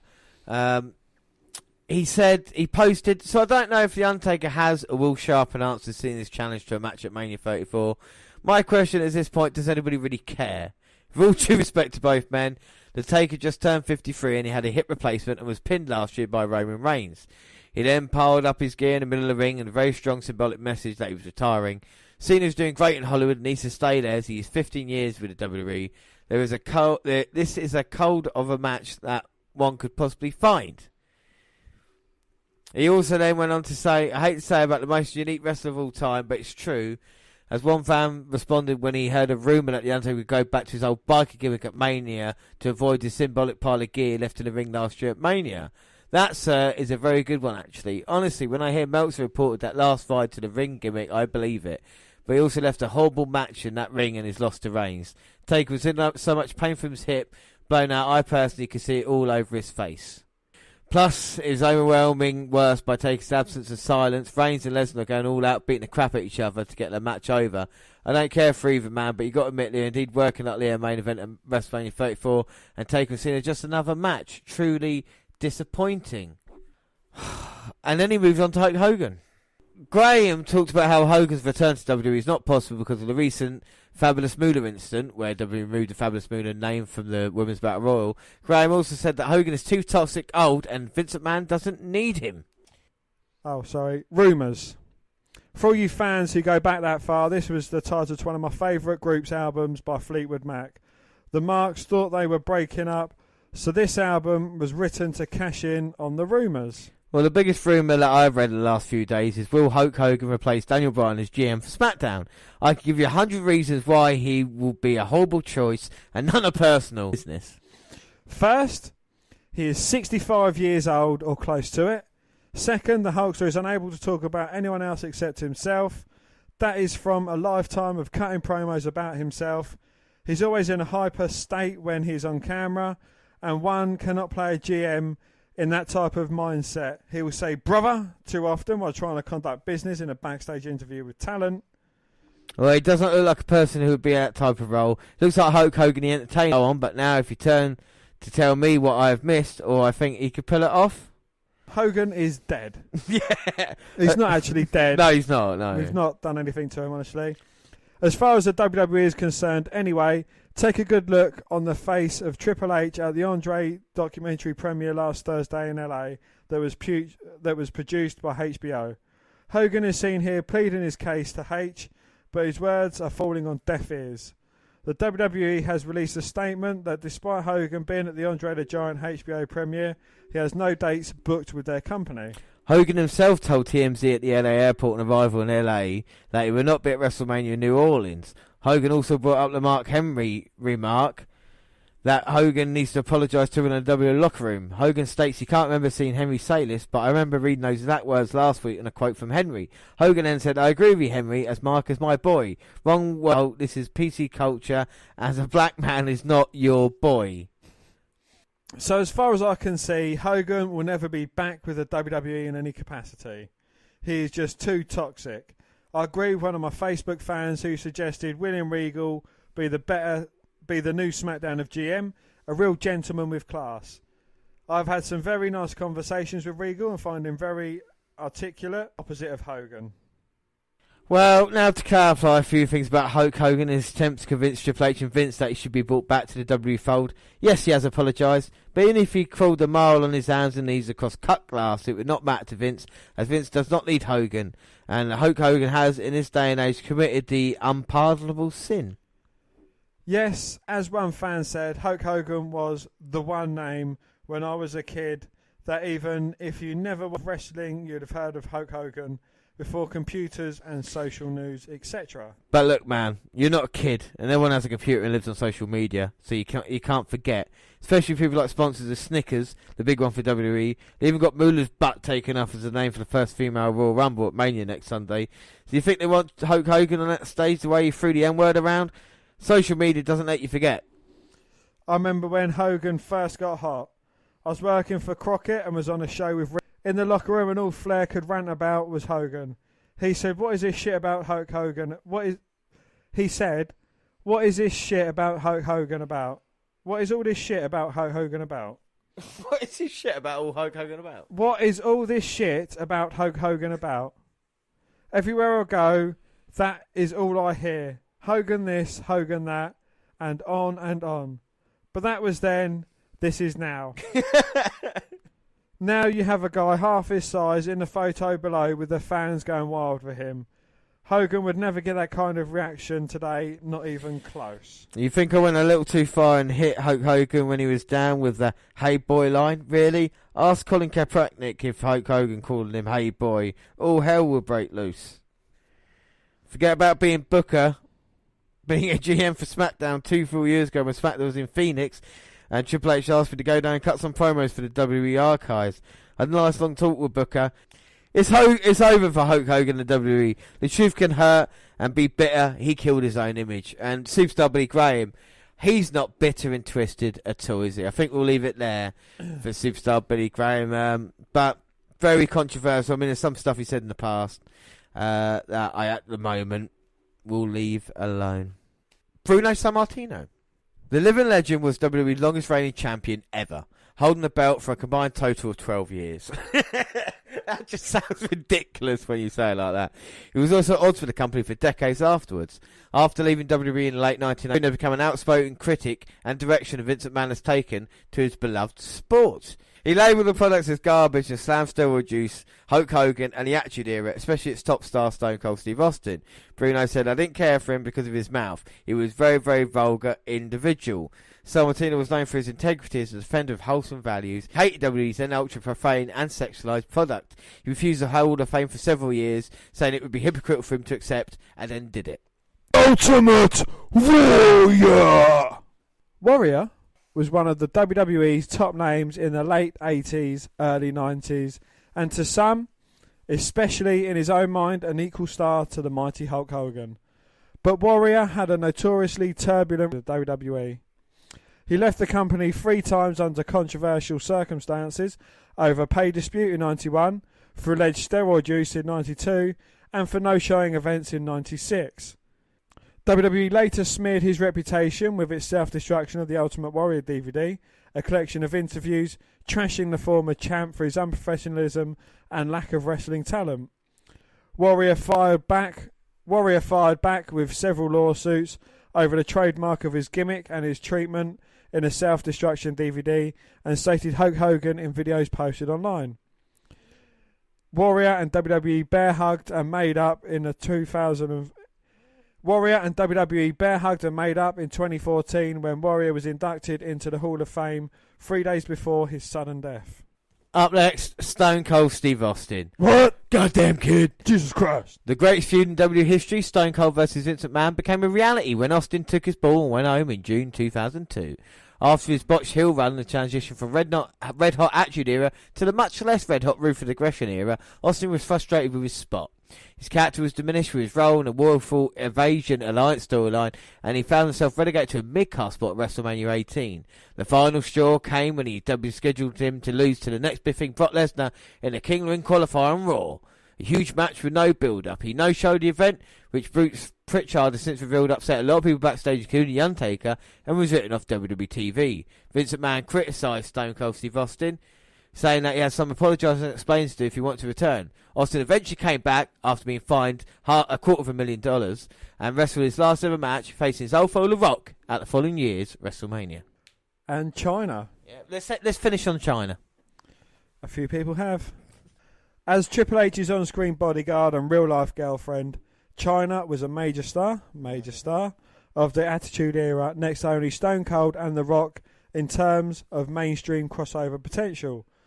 But Chyna's relationship with WWE ended abruptly in 2001 with conflicting reports about why she left the company. The popular rumour is that she was shunted out after former boyfriend Triple H began a relationship with Stephanie McMahon, though others have disputed that. WWE all but erased Chyna from its history when she appeared in several porn movies, including one three-way scene with actors portraying Vince and Steph. Have you seen that one? Yeah. I mean, what? Yeah, no. Well, Chyna, who She-Hulk. suffered... Chyna, who Well, not in China. Backdoor into China. Illegal entrance into China. 6 men fit in China. Chyna, who suffered from depression and substance abuse issues, later accused Triple H of hitting her during their relationships, which he vehemently denied. He said, I am not gonna hit her. X-Pac, also a former boyfriend, recalled how she apologised to Triple H for her accusations at Roddy Piper's Fucking, why are you laughing at that bit for? for her accusations at Roddy Piper's funeral, but WWE weren't interested in reopening communications. She passed away in 2016. Rest in peace, Chyna, and that is it for Controversial Characters Part 3. Dan, what you thought of the episode, and what's been the most fucked up thing, do you reckon?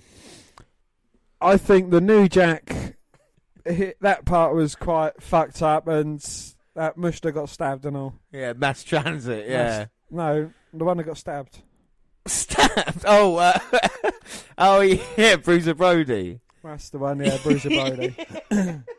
I forgot we did that. Yeah, I mean, we've had a bit of everything, really. Rape allegations, murders. We didn't really keep up the murder count after a while. We kind of lost track after the first kind of 20. We do, controversial characters. And we will be back for part 4. But before we do come back from part 4, I promise you, our next kind of episode like this will be bringing back the top 10 most ridiculous characters. We will be doing that. The most ridiculous moments. That we will be bringing that WWE.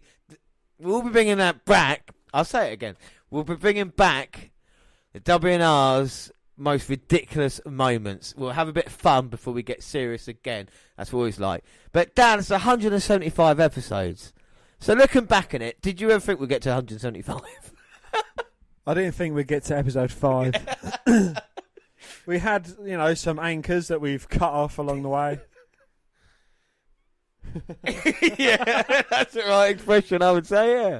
And, we've managed to rock it into something that I believe is successful.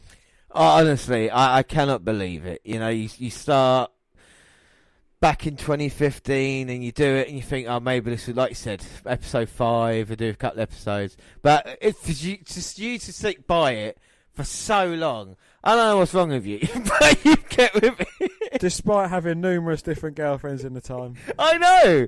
And such a busy social life, we still get time to do the podcast. So don't worry, people who love us and want to listen. If we don't do it, it's Dan's fault. Remember that, because I've always got time on my hands. The WNR podcast is something that we love. It is like a little... Well, you need something to do in between masturbating. I know. Well, it's a little baby I've created, the WNR podcast. We look at it, and it is loved.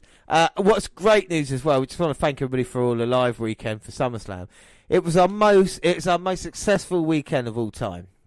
Our biggest weekend. We had some big ones for WrestleMania and stuff like that, but we had 20,000 for the Saturday night takeover, which is the most we've had for a takeover event, and 2,000 on Sunday night. So we added a couple extra, but they basically stuck around to listen to us there. We will be back for the November shows and everything like that. But if you'd asked me, would we be to 175? I would have said probably no. Well, I would have said no. I wouldn't know what we had done, and now we've got the kind of monthly schedule that we do. Obviously, coming up in 2019 will change things up a little bit because what I mean. It's good. You're based on having a W Network view every month. I think that's obvious, and it's nice looking back in the Attitude Era. But I think there's a few things we can bring into it. People have been talking about ECW. I've had an idea about takeover events as well for next year. So it's all these things that will change as we go along, and everybody's happy about it. If I'm looking at the episodes. Is there any episodes I'm not happy with? Is there episodes I'm happy with? I've got to say I'm happy with most of it, to be fair. I mean, if you go back and listen to the first, 25, 40, might be a little bit ropey there, but I think since then, it's been good. There's kind of a professional sound to it. There's a lot of, even editing-wise with stuff, I'm doing not as much editing right now because the way we're doing it, is basically like it's for a live show anyway, so we've gone from the first few episodes to basically making things up off the top of our head and not really having anything planned and thought out and just going with the flow to having it typed up onto paper to now we're doing it off our tablet. So it's kind of evolving as we go along.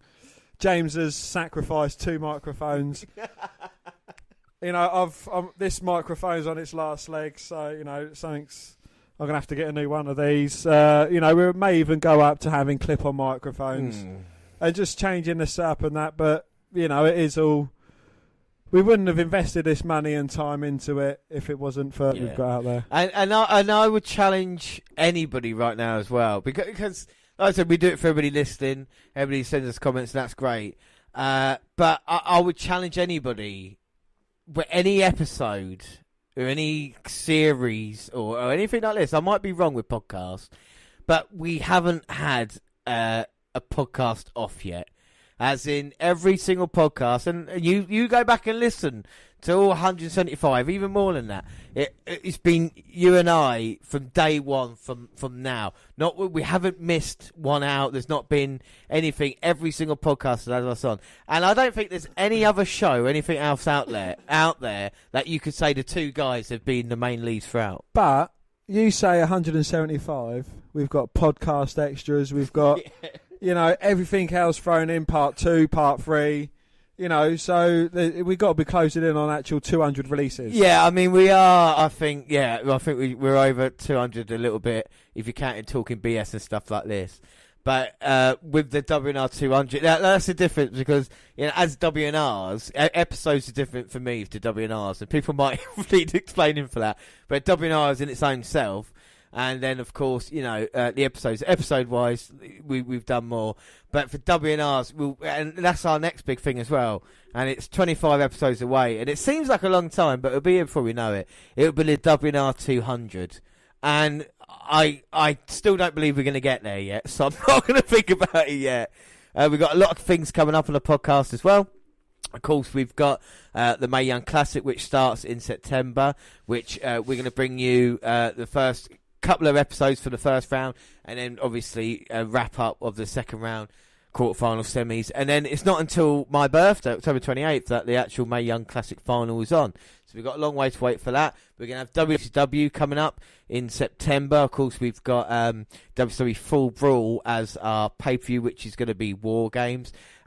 Stuff to look forward to. Though. In October, we're going to have Halloween special. We're going to have Halloween Havoc 1998. In November, if we're looking at pay-per-view wise and stuff like, obviously Survivor Series, but we'll be looking at Survivor Series 1998, and that's Deadly Games. In December, we've got Starcade, of course, Goldberg Streak and stuff like this. The Christmas specials, New Year specials. So with SummerSlam, and of course the live weekends in November as well. So there's still plenty more to come. You know, we are really just warming up here. You know, it'd be fantastic to, episode 3, WNR 350, 175 episodes time, and thinking about what we've done. But it's been great. We could do without, of course, everybody listening, but I couldn't do without Dan either. So, you know, I'd like to thank him for being along the ride for me there. It's not a goodbye for anybody. And I couldn't do it without James, because I have no idea how to edit it, and we're in his house. So, you know, I'll be... Can I come in and use your podcast and stuff, please? Well, if we do it together, and I think not at all, exactly, and that's the thing that WNR has always been. But that's it now. Enough looking back. We're going to look forward, like we say, to everything that we got. And our next episode, WNR176, will of course be. It will be WWE versus WCW, like I said, Full Brawl, 1998, and we've got a couple episodes of Raw and a Nitro there. And then we've got Mae Young, got Hell in a Cell coming up at the end of the month. Of course, in October as well, it's the Super Show and the first ever women's pay-per-view. So much there. But don't forget, if you want to let us know what you think of the controversial characters, what you think of our last 175 WNRs, or anything for the future, you can contact us on Twitter at WWE Network Review, or... at Vince McDan, WWE. I'm at _Rollins, because who Google platform? Because who the Google platforms, everybody? We are WWE Net Review on Google Plus. Send us an email at WNRpodcast@gmail.com. We're also on Facebook. Yes, Facebook. Come and find our page and give us a like with the WWE Network Review podcast. Or you can come with me as a friend. I am Vince McDan. Subscribe to our YouTube channel, WWE Network Review Podcast. We've got clips on. We've got clips up on there, and of course, podcasts go at the same time on YouTube. We do other places like SoundCloud. On your phone. Don't forget to subscribe to our Music Maker Diddly on SoundCloud. We're on Spreaker Radio. We're going to have live shows in November. Stitcher Radio and iTunes, where you can download, subscribe, rate and review there.